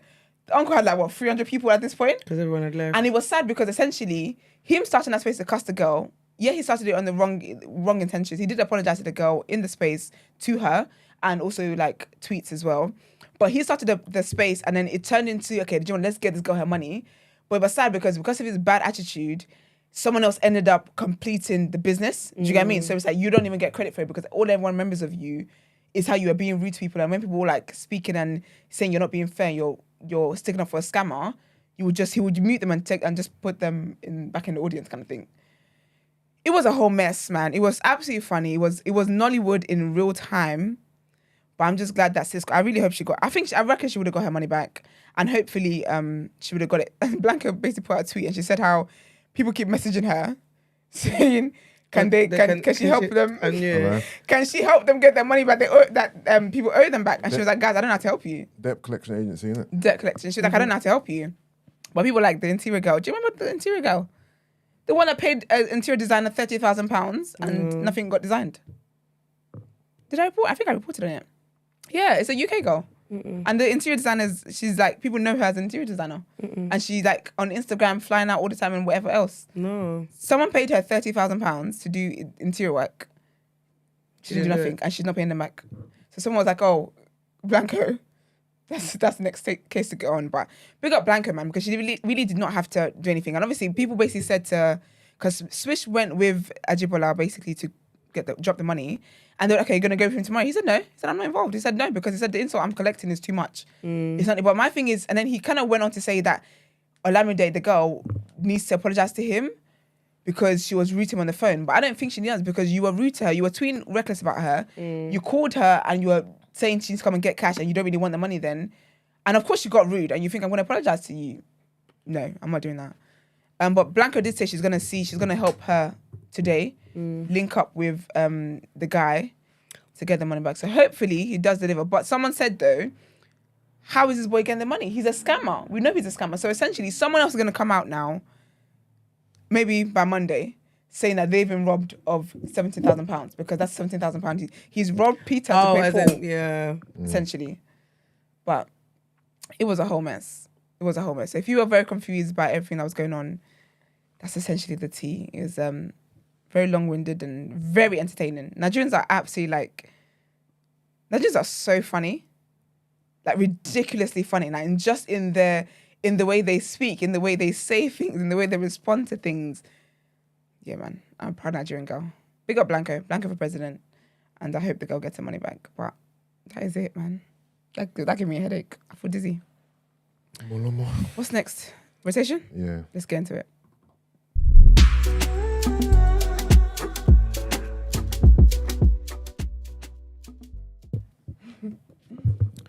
All right, guys, welcome to the rotation. Only one thing really to talk about today, and that is that Hus's album, Beautiful and Brutal Yard, has been released. I know it's early, only came out midnight, so this is not really a review per se, more of an overview, right? And maybe next week we can give more of an in-depth thought. 19 tracks long. You got features on there from Popcorn, Ville, CB, Burna Boy, Georgia Smith, Drake, of course, Naira Marley. Okay. When I walked in this morning, Brent was already blasting it, so I'm interested to hear what you think about it. So I listened to it twice already, actually. As soon as I woke up, I thought, let me just let it play in the house while I get ready. And then I listened to it while I was driving as well. 1 hour and 3 minutes. My initial thoughts are, it's very dark. It's much darker than his previous projects. A lot more serious tones. A lot of devil references, but I'll be surprised at this point. I feel like it lacks the fun element that some of J Hus's previous projects, especially Common Sense, portrayed. And beat-wise, a lot less, I guess, for me, live instruments or instruments. I feel like in the past, I could tell that he had a lot of, like, some of his beats, he had orchestra in the studio. Like, he had a lot of, he had live bands, you know, J5 and all that. But I feel like now it's more so some of the beats are probably made on machines and stuff like that. So it lacks that, which I like from Hus. Because when Common Sense came out, I thought it was like monumental in regards to the production value. I thought this is the first artist who's actually in the studio recording with a live band behind him. It sounded sick. But I need more time to sit with this to really, you know, give my take. But darker than usual, serious tones. The devil stuff is hard for, I don't know whether or not he's serious with this or this is just his branding, his image at this point. It's a weird choice if it is, but so I'm assuming this is just his lifestyle. But as a whole, it's decent. I don't. It's too early for me to say anything too concrete, but I like what I hear from it. My favorite track so far is probably track 8, Come Look, and maybe followed by Cream featuring CB as well. Yeah, Brent, what do you think? So far, I think it's good. The production is really nice. There was a couple of tracks that I had to keep wheeling up. Yeah, just for the few I was seconds. even, when I walked in and I kept hearing you repeat that. I was Yeah. thinking, why you? No, it's because of the drop. Oh, the drop. Okay, yeah, okay. Yeah, it's because of the drop. Yeah. But I'm going to the gym later, so I'll take it in proper and then I could probably feedback on Monday. Yeah. Nice, Yeah. Nice. Esther, what do you think from just hearing it played earlier? I feel that's what I would expect from J Hus, to be fair. Yeah. Like, it sounds like J Hus. Yeah. It just sounds like J Hus. The lyrics are rather devilish. But again, that's on brand for J Hus. Yeah. I'm going to listen to it properly. But yeah, There was like, a I don't track- feel. Sorry? The water track, where you're talking about pussy. And Yeah, that was. very, very, very, very, very detailed. I Very think I might detailed. enjoy that one. Yeah. Yeah, we'll see. Oh, that's what you were laughing at, innit? Yeah, because it's not about, like, he did some words, like, wordplay on, like, yeah, period. I yeah, said, yeah. okay, Yeah. what made you go with that verse? But okay. Penis. If you know the lyrics already. No, it's just you said penis funny in it. So Yeah, I don't know. Yeah. Do you So know? I'm not excited. You heard it? I ain't heard it. No, so I'll take it in. But is it everyday Satan, man? Allow me. Like, Devil in you. And I'm not gonna lie, you see me, yeah, I'm very big on, like, I understand the power of music in it and what you kind of listen to. Yeah. So I can't, if that's what his album's about, you're not gonna catch me listening and bopping to it. I'm sorry, it's just not gonna happen. Because Yeah. I'm not trying to, yeah. I'm not trying to invite that energy into my space. Yeah. Yeah. That's just me though. But yeah. Like, I'm that person where in So Solid, when he says worship, I would say worship Jesus. Like, I'm not about to Yeah. say, Yeah, I do 100%. that. I substitute Yeah. lyrics all the time. So Yeah. I don't play about I'm sorry, I don't care if it's just lyrics, but you never know, innit? You Do know never what I mean? know. So, Yeah. yeah. I even need to look at the production credits, actually. I want to see how much J5 produced on this, if he even did produce on it. Because it doesn't sound like I know he did. P2J produced on it. Who? P2J. Okay. J5 kept teasing us though. Yeah, J5 kept talking about it, but I'm not sure because, you know, nowadays, with obviously how we consume music, we don't see the production credits on Oh yeah. DSPs. I will have to actually like research Search and it. maybe check it on Wikipedia or whatever. So I'm not sure if J5 even had a hand in this album, and if he did, what song. So I'll check that out, or you can get it quickly. I'm not sure. But yeah, we'll have a more in-depth chat about it next week, and I'm sure Marks as well is a big J Hus fan. So if he's back, he can give his take also. But just to let you know, obviously it's New Music Friday, so I'll just do a quick rundown of what else has come out today, and if any of it takes you guys' fancy. Quavo's got a new single featuring Future. Apparently, Future is going at Russell Wilson on the song. Yeah, I've seen it all. Get over it, man. Yeah, Get over it. I haven't heard it, but I saw. Ciara's moved on. Little Future's moved on. Yeah. Little Future's happy with his new daddy. Move on. Don't say that. But he has though. He hasn't moved on. Yes. What do you mean? Do you see that boy in the family photos? Wait. It's a story that he doesn't like his dad or something. No, not necessarily, but like he's got active present father in his life. Yeah, but he has no choice because he lives with him. Yeah, but Future has a choice, and Future ain't with him or the other 10 other kids he's got. So the little boy's moved on, everyone's moved on. Just stop being pathetic. Can't say his son's moved on, man. It's harsh. Son's moved on. Harsh, man. Kids are moving on too. Little TJ's got an album out called 222. Post Malone new single called Overdrive. King Von, if you're a King Von fan, R.I.P. King Von, album called Grandson. Billie Eilish, if you're a fan of Billie Eilish. What Was I Made For single. DDG, I know that's Esther's guy. Maybe It's Me album. Might be talking about highly on that since we got men talking about women today. King Combs has got an EP called C3. Mozzie new single called Count Time. JT, I believe this is JT from See the Girls. No bars. That's banging. So yeah, is it good? I like it, yeah. Yeah, nice. So that's the new releases. One release that I'm excited for actually, and Gina might share the sentiment with me. So Dizzy Rascal is re-releasing Boy in the Corner, deluxe version with some bonus tracks on it. Because it's the 20th anniversary. Yeah. So he's releasing, I'm not sure when it's coming out, but I know the vinyl is already on pre-order. So one of the songs is already out, Street Fighter, which is dope. I've heard it before. It's been online for years, but it's being released officially. So it's 1, 2, 3, 4, 5, 6 additional tracks, and then and 6 instrumentals as well. I'm actually surprised Wiley's on there. Sure. Like a new Wiley, like an old song he done with Wiley, but he's pulling it on this. Oh, considering they're like the song. The thing is, most of these songs have already been out. Like Vexed is the song that comes on after I Love You in the video. Yeah, and then I don't want to get vexed. Yeah, I don't want to lose my cool. Yeah, and then We Ain't Having It featuring Wiley. That's been out for decades, of course, but it's actually been released officially. But obviously, because of him and Wiley's history, I'm surprised he actually chose to put it on there. Maybe he's saying something. We'll have to clear it with Wiley. Maybe he's saying something. I heard Wiley's back. You heard he's back? Yeah, man. As in, what do you mean? As in, like, cause I feel like he's kind of been in hiding a little bit, but he's just, here I am. Oh, is he? What? He's got his page back? Yeah, I believe so. He's got a page back. Oh no, not like the Wiley page. Yeah, but the name's not Wiley though. It's like Igloo something. Yeah, something like that. Yeah, and he's just living his life, man. Yeah. Brent, can I get aircon quickly, please? He said, uncancel me. I never thought I heard you say that as well. What's that? I never thought I heard you say that. Say what? Aircon. The aircon. What do you mean? Because you always say to turn it off. Oh, yeah. So I know I'm wearing a jumper, to be fair. Anything else? Mahalia. Mahalia? Yeah. She's got an album out.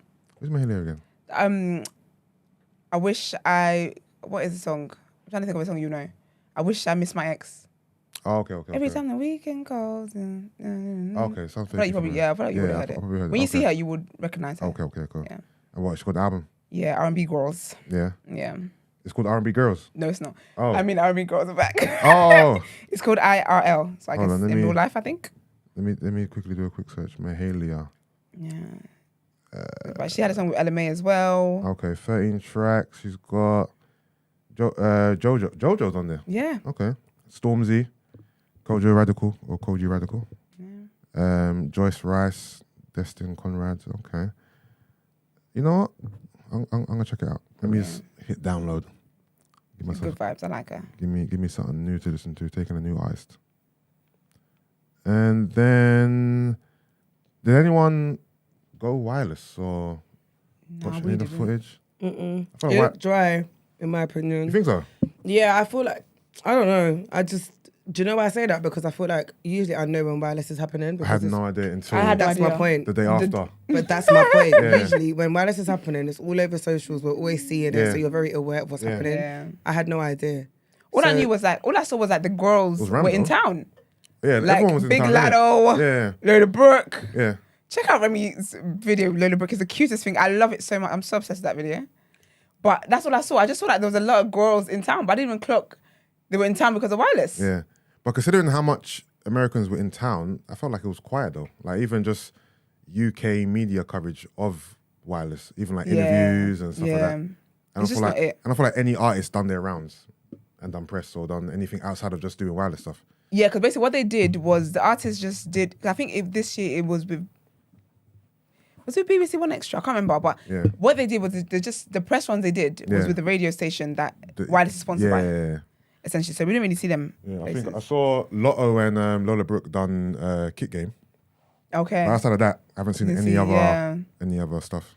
Yeah, I feel like wireless is definitely a younger crowd now. But it was rammed though. Like when I saw images of the performances, it was packed. When I saw like an overview, I said, "Wow, there's a lot of people there." Yeah, it's mainly a sea of younguns, Caucasians, but there is that too. Yeah, but it looked lit still. Yeah, it looked good. All right, that's all I've got for you today. We'll be back next week more in depth, and we'll really deep dive into this Hus album. Thank you. But let's get on to Sis. What would you do?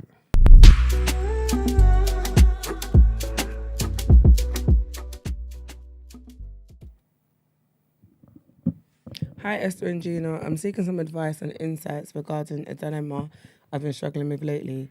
I've been in a committed relationship with my partner for several years now, and overall we have a great emotional connection and a loving bond. However, when it comes to our sex life, I find myself torn between two conflicting desires. On one hand, I crave the intensity and raw passion that comes from exploring new sexual experiences and fantasies. I've always been curious about trying different things and pushing boundaries, which has added excitement to my previous relationships. But in my current relationship, my partner is more reserved and prefers a more traditional and predictable approach to sex. While the emotional connection is strong, I sometimes feel like I'm missing out on exploring my deeper desires. On the other hand, I cherish the emotional intimacy and connection I have with my partner. Our love transcends physical pleasure, and I believe that a strong emotional bond is the foundation of a lasting relationship. I don't want to jeopardize what we have by prioritizing my own sexual needs and potentially introducing elements that may make my partner feel uncomfortable. I'm torn between embracing my own sexual desires and maintaining the emotional connection that we share. How do I strike a balance between these two conflicting aspects of my relationship? Has anyone else faced a similar dilemma, and if so, how did you navigate through it? Any advice or personal experience would be greatly appreciated. Who's going first? Well, y'all the sisters. Esther, I think take it away. Take it away. I think you should just have a conversation with him and let him know what your sexual desires are. Mm-hmm. Because I think people would downplay how important the sex life is in a relationship, and how it's a very important part. I don't think it necessarily makes or breaks. Actually, no, it can break things. It can. But yeah, I don't think it's the most important thing, but it's one of the most important things in your relationship. So I would have a conversation with him and let him know that this is what you desire sexually, and see if you guys are able to make it work. And then if you can't, then you got to make some tough decisions about how it is that you want to move forward, because your sex life is very, very important. And this is the person you want to be with forever, at least you could have his good sex. Yeah, you got to speak to him, man. You got to speak. I think just have a conversation. And you never know. He might as well, because sometimes I think people hold back. I feel like people want to explore things, but they don't know how you're going to react to it. So they won't say something. And then, but you want to explore things. So we're just not going to say anything. But actually say it. Because you might want to explore things. Even if he's not thinking that way, he might be like, oh, this is actually lit and we can do this. I think have a conversation with him. Be honest, raw and honest, like you want your sex. I think you should definitely have a conversation with him. I think the fact that she said her partner prefers a more traditional approach and predictable approach to sex, I don't know whether that's because she's had a conversation or it's just an assumption based on how their sex life currently is. So I think if you have had the conversation and he's not willing to explore, then I think you need to be honest with yourself on whether you can live with that. Because like Esther said, I feel like a lot of people downplay how important sex is. Yeah. And what you do, and this is forever. If you're trying to do forever, then this is forever. So you have to ask yourself, if this was you, if you were going to have sex like this for the rest of your life, and this is how it was going to be, could you live with it? Mm-hmm. And could, like, without your head being turned, do you know what I mean? Because ultimately, if you're not being fulfilled sexually, that's when it allows you to like Temptation comes in. literally. So you need to be honest with yourself and honest with him, and basically take it from there. This is it. That's it. That's what I would advise. Yeah, no, I think you two hit the nail on the head, really. Yeah. Nothing else for me to really add. Would you feel a way if a girl, like, how would you like a girl to approach this conversation with you? I say slip. Nothing. Excuse me? What? I was gonna be Say what? so never Slip? Nah, I thought you said slit. So So no, I was gonna say something so wild. you need to clear it out. Okay. Just approach with me. Just speak to me about it. Just be upfront. Yeah. Be upfront about it. Just Yeah. sit me down and tell me what you want to. Let me ask you a question though, yeah, because okay, so in my head, yeah, I feel like when you have a conversation, sometimes it's a bit awkward and you just make it so serious and it might not even be that deep. Do you know what I mean? Yeah. So I'm asking you, because you're a guy, yeah, would you be opposed to in the moment? Because again, when you're in the moment, like you might think Oh, I about don't think something. it's moving. No, because you might think about something, yeah. Actually, no, that's good. But this is what I'm saying. Yeah. So my approach Yeah. would be, if I found it awkward to have the conversation, in the moment, I might try something and just kind of gauge it and go from there. Because I feel like me sitting down and saying, listen, I want you to X, Y, Z, Yeah. especially if I know he's quite traditional, Want to rough handle me. might sound mad. Yeah. Do you get what I Oh, mean? you mean have that conversation during sex? Not even a convo, but it could Yeah, just like be... just tell me slap what you me want a to do. little. Yeah, of course, or just like either say it or even do it, like just kind of see where it goes. You know what's so funny? And then Yeah. if it goes, Brent, do not put that mic to your mouth. To be fair, not- I've been waiting for him to enter. Do not put that a mic while, to your mouth. still. Because I can Because it is see. though. Look, I know. I This can is see this the is Brent- Brent's type of Brent conversation. is like, This is bag. He's like, well, This is Brent's bag for real. but do you know, because he's someone who's like, where she said he is, yeah, if she's like, he might choke me, squeal. he'll be like, excuse me? Or she's He like, might slap do. me. Do you know what I mean? He might be like, But Sorry? I think to that's funny. baby step him into your nasty world. Yeah, maybe during sex, maybe one sex at a time. No, but that's what I'm saying. Like, I'm not telling you Introduce to do It's just something everything. new. about little, innit? Yeah. One little I'm step. I'm not gonna lie. I'm not. Let me be honest here. I don't think you should even have the conversation. Really? Because I'm just seeing it from my perspective. I'd find it so weird and awkward. Like, Why? I don't know. Like, why are we talking about this? What do but you you know mean? the What you best- mean? Don't actually. bring up at all. Or Like, I'd rather it just happen and then we go from there. but it can't just happen unless she tells him that she wants Yeah, this. or because that. if she says Oh, I know choke what I me, mean, he's going but- to thinking, But what? hold on, how do you not know that her sexual desires are not her doing things to him? There might be two. It might necessarily. It's not necessarily her it might be saying two. choke me. Yeah, so if she don't want it's- to put her finger up his ass. So Okay, if it's do you know- that way around, then she has to ask them. Do you know the best way to not make it a serious conversation is don't do it. We need to talk or we need to address this. Yeah. Just be like, you guys are just chilling. Be like, you know, we're having sex, yeah. Would you be open to trying this? Like, if you just make it so Look at casual that. and just drop it like that, Light, it's like Yeah. light, airy tone.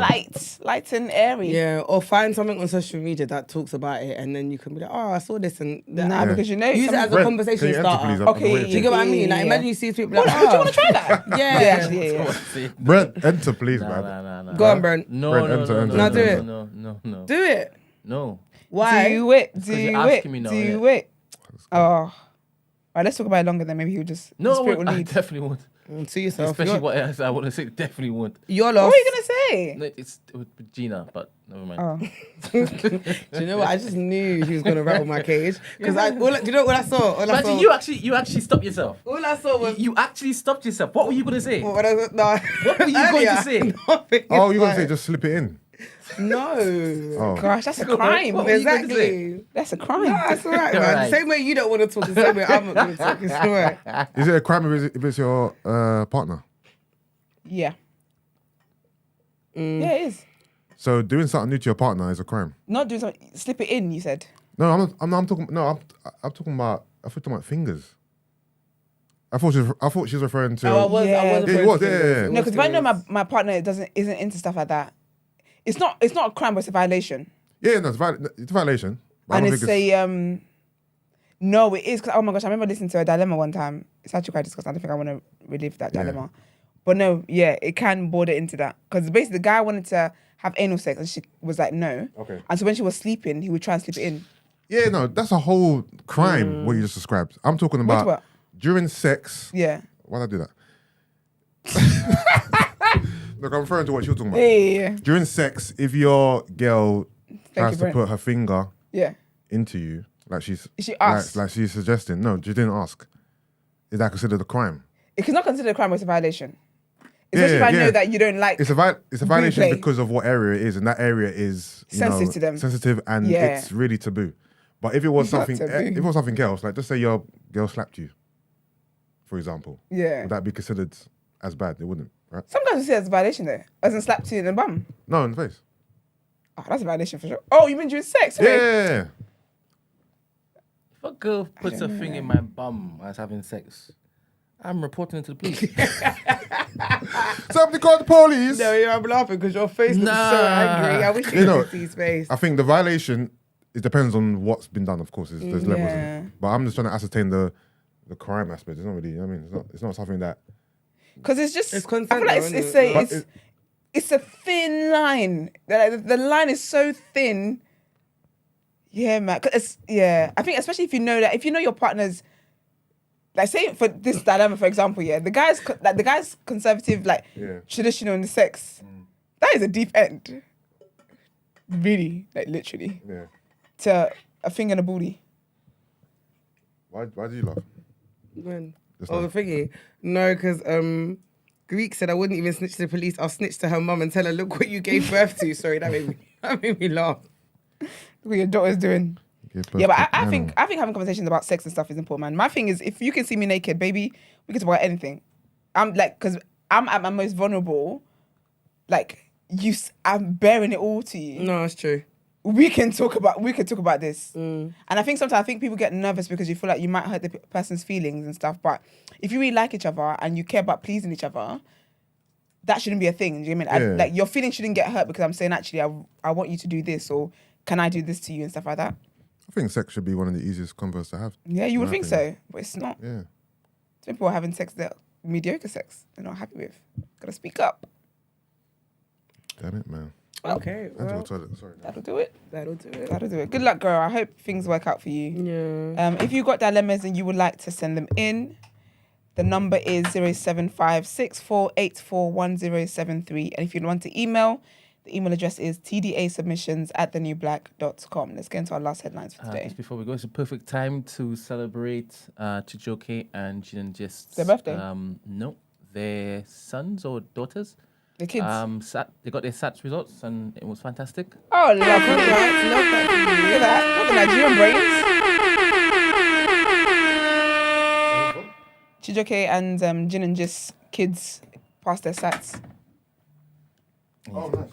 Oh, also, I need some more confetti and horns. Shout out to one of our listeners, Sarah. It's her birthday today. Big up, Sarah. Big up, Sarah, on your birthday. Happy birthday. Is this a special Sarah? It's not her? No, this ain't Regular Sarah? This ain't that Sarah. Nah, forget it. Take the horns back. This is a different Sarah. How quick the confetti cleared up. All right. So, did you press the button yet? No, you hadn't. So, headlines. Let me press it. Hold on.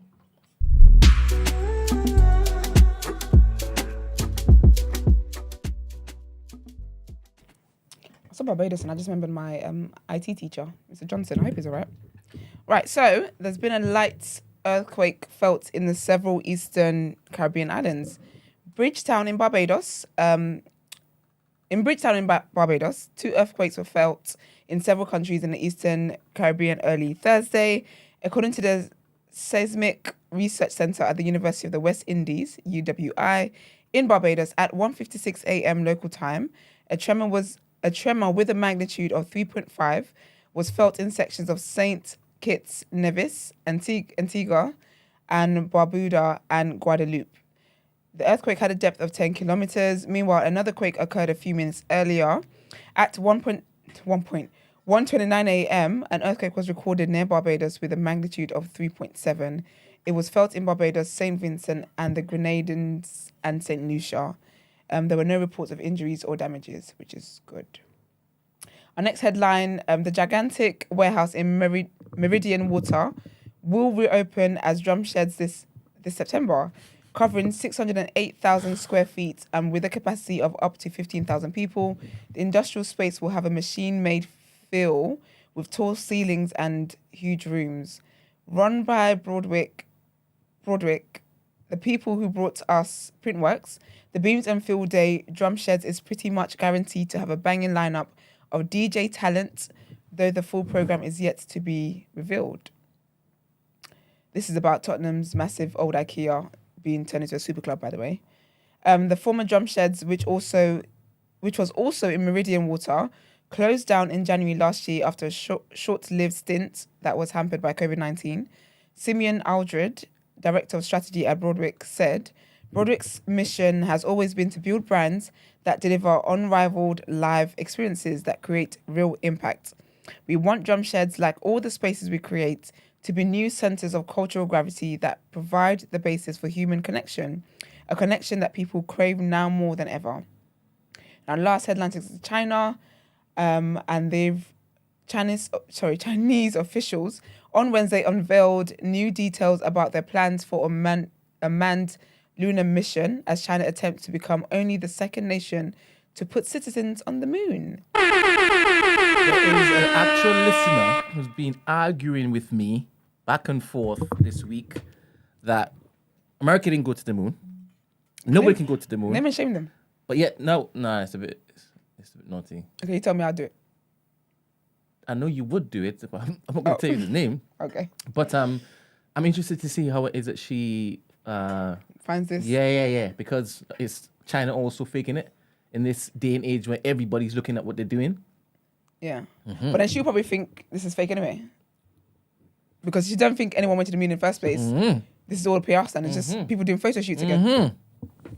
So, Zhang Hailian, Deputy Chief Engineer with the China Manned Space Energy, CMSA, from here on, revealed the preliminary plan at an aerospace summit in the city of Wuhan on Wednesday, according to a state-run news agency, Xinhua. The mission, expected to take place before 2030, is part of a project to establish a lunar research station.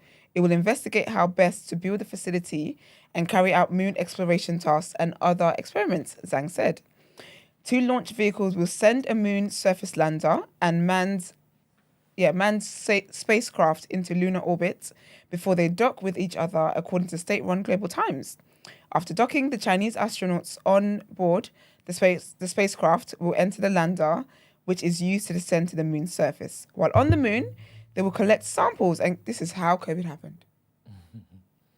They will collect samples and carry out scientific exploration before leaving on the lander and reuniting with the spacecraft waiting in orbit, which will take them home to Earth, Global Times reported. To prepare for the mission, Chinese researchers are busy developing all the necessary equipment, including moon suits, manned lunar rovers, manned spaceships, and moon landers, Xinhua reported. Before we get into the reaction, let's pay some bills.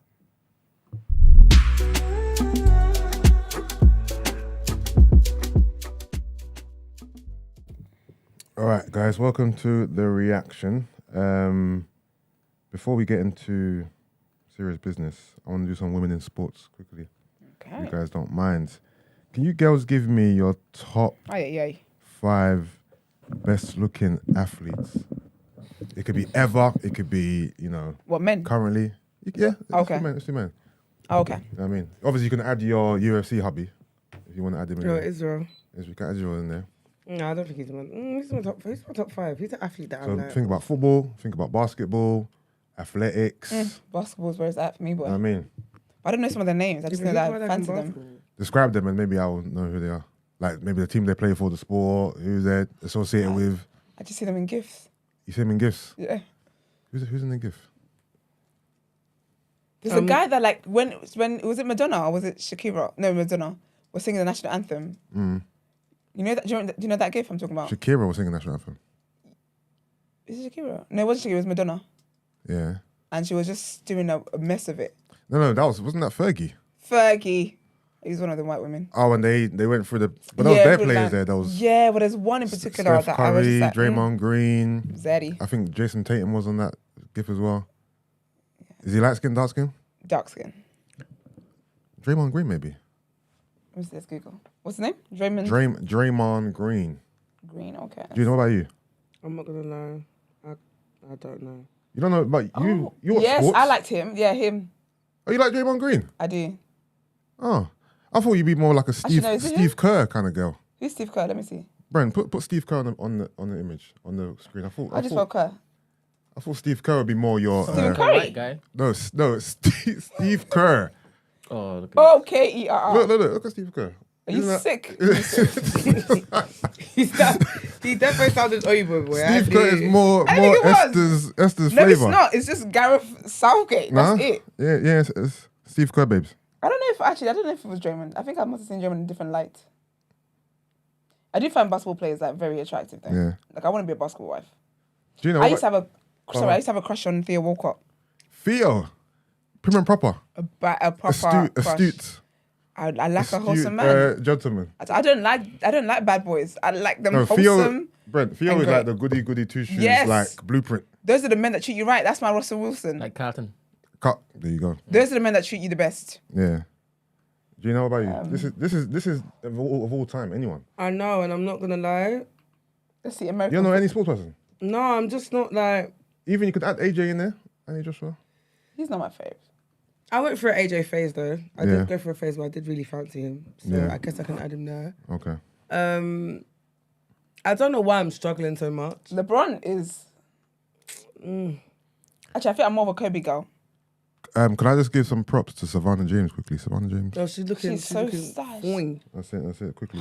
Quickly. Beautiful. Off the Beautiful record. woman. She's looking fine. She is fine as heck. I'm not gonna lie. I don't know why I'm really struggling to participate in this, but I don't really. Because you don't really see it much, do you? All right. No worries. I don't know. Do you know who I think's aged really nicely though? Who? Michael Richards. Mika Richards. Oh, Mika Richards. What does he do? No, he's not old though. He's only a 33, 34. No, he's 37 or 38. Mika Richards. No, he's Isn't not. he? No, he's not. This is a white man. No. No, Mika Richards. You know me. Isn't it Michael Richards? Was it Micah, Mika. Who's That's that? okay. Michael Richards. Pass that thing. I didn't say Michael. No, Mika Richards. Mika. Oh, he M-I- hasn't. Please, he's a year older than me. I take that back. Yeah. Well, how, say aged. Do you know why? Let me tell you why. Yeah, it's because obviously when I went uni, Yeah. that's when he used to play for City. I think Yeah, it Man was. City, yeah. So I used to see him always like, Manchester small, Yeah. innit? So like you see them all around. Yeah. So he's aged nicely because he Okay, weren't okay, cute okay. back then. Oh, I'm gonna oh, stop wow. searching. White men keep coming up. Shouters. So there's that. All right, cool, guys. Thanks for your participation. I know. We didn't have much.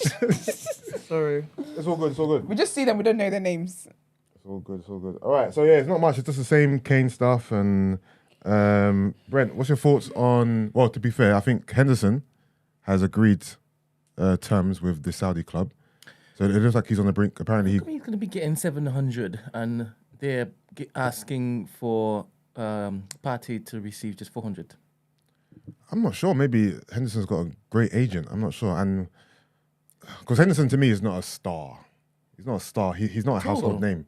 So I don't get why they want to pay him that much. Maybe it's the fact that he's won everything that the English game has to offer. Maybe I don't know. He's white and English. Maybe his agent, man. I'm bemused because he's on 200 right now at Liverpool, something around that. Yeah, it's confusing me why they want to offer Henderson, who's the most boringest name on the team sheet. Have they drawn a white guy yet? Have they what? Have they actually managed to lure a white guy over? Not British, but they've got Neves, they've got Milinkovic Savic. They're both white, but they're still British. But from England. No. So This might be it. he'll be the first. Or maybe they're using it as a Yes. fishnet. Yeah. Maybe because Fabinho is on the chopping block as well, so he might go as well. Liverpool get right in the whole midfield. That's why they're getting Lavia. I see it happening. So yeah, potentially Liverpool fans, you're going to lose Henderson and Fabinho to Saudi clubs, man. But apparently they put in a bid tentatively for Partey at 35. Yes, was it at 40? 35, but Arsenal want more. That means that he might be going. He might. Apparently, he's agreed personal terms, which just means he's agreed to the wages they've offered him, which is probably quite high. Partey could go. Suppose they accept right at 45, and then they just turn the block and say, Caicedo, control. But they got to move quick though, because the Chelsea move is moving at a decent pace, so that could happen soon. It's been moving at a decent pace for a whole week or two. Nothing's happening. Maybe he's waiting patiently for this. Maybe. Maybe they're cooking behind the scenes there. We could do. I'm not gonna, get my hopes up for that, and I'm gonna keep myself on a level playing field. But speaking of Arsenal, we played yesterday. Yeah, I watched it. You watched it? How? Oh, it was available to watch. Stream. Oh, Yeah. thoughts then. And that's it. What's your thoughts? First half was cool. Second half was meh. Yeah. But a lot of changes happened. Yeah. Kai Havertz. Yeah. You know, someone put together a stinker reel, highlights of Havertz. It wasn't great, but Quite a few obviously that's just a little snippet. Quite a few players were off the boil, to be honest. So. How was he though? Yeah. Yeah, it was meh. Yeah, but he didn't play a lot. I mean, not playing with players that are wavier than. Okay. Yeah, Who was around him when he was playing? Kids. Oh, he was playing with the kids. Yeah. Okay. Yeah. But second rounds. Okay, but out of 10, Havertz. I don't think I could judge him like that, man. Okay. Yeah, no, obviously unfair. It's a 4-5. preseason game. Okay, cool. It was 1-1 against who was the team he played? And Balogun missed. Yeah, apparently Balogun missed 2 easy but chances. he's sharp, man. Yeah, he is. I like Balogun. Very sharp. So Arsenal drew 1-1. That's the second game we drew 1-1. Yeah. We drew to Watford last week as well. Yeah. I'm not reading into this too much. Yeah, I don't read into preseason too much. But last season's preseason we were flying though, just as a comparison. The entire team's not there. And Saliba's back. Oh, he's looking. Wait, who's missing? No, the entire team. Who's missing? Oh, the guy wasn't playing. Yeah, he got injured in the warm up, so they put on Vieira, who needs to have a great season, by the way. But who's not with? The only person that's not with them is Pepe, the Congo. Who else is not with them? Everyone else is there, I believe. Obviously, Rice, Timber. Whatever. Yeah, because obviously Xhaka's gone. Xhaka's gone. I'm not sure Martinelli. Did Martinelli play yesterday? I know Saka played. The team sheet was Ramsdale, White, Saliba, Gabriel, Kivior, Partey, Trossard, Odegaard. Sorry, then Vieira came in. Saka, Nelson, and Nketiah. Bench was Hines, Cedric, Tierney, Trusty, Walters, Jorginho, Vieira, Havertz, Lewis Skelly, Jesus, Balogun, and Wanyeri. Yeah. But I'm looking forward to the next game. I watch the next game as well. Yeah, same here.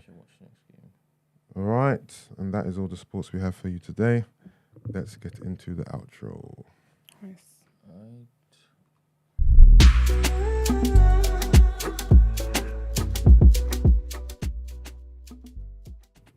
I hope you guys have had a lovely week with us. We have with you.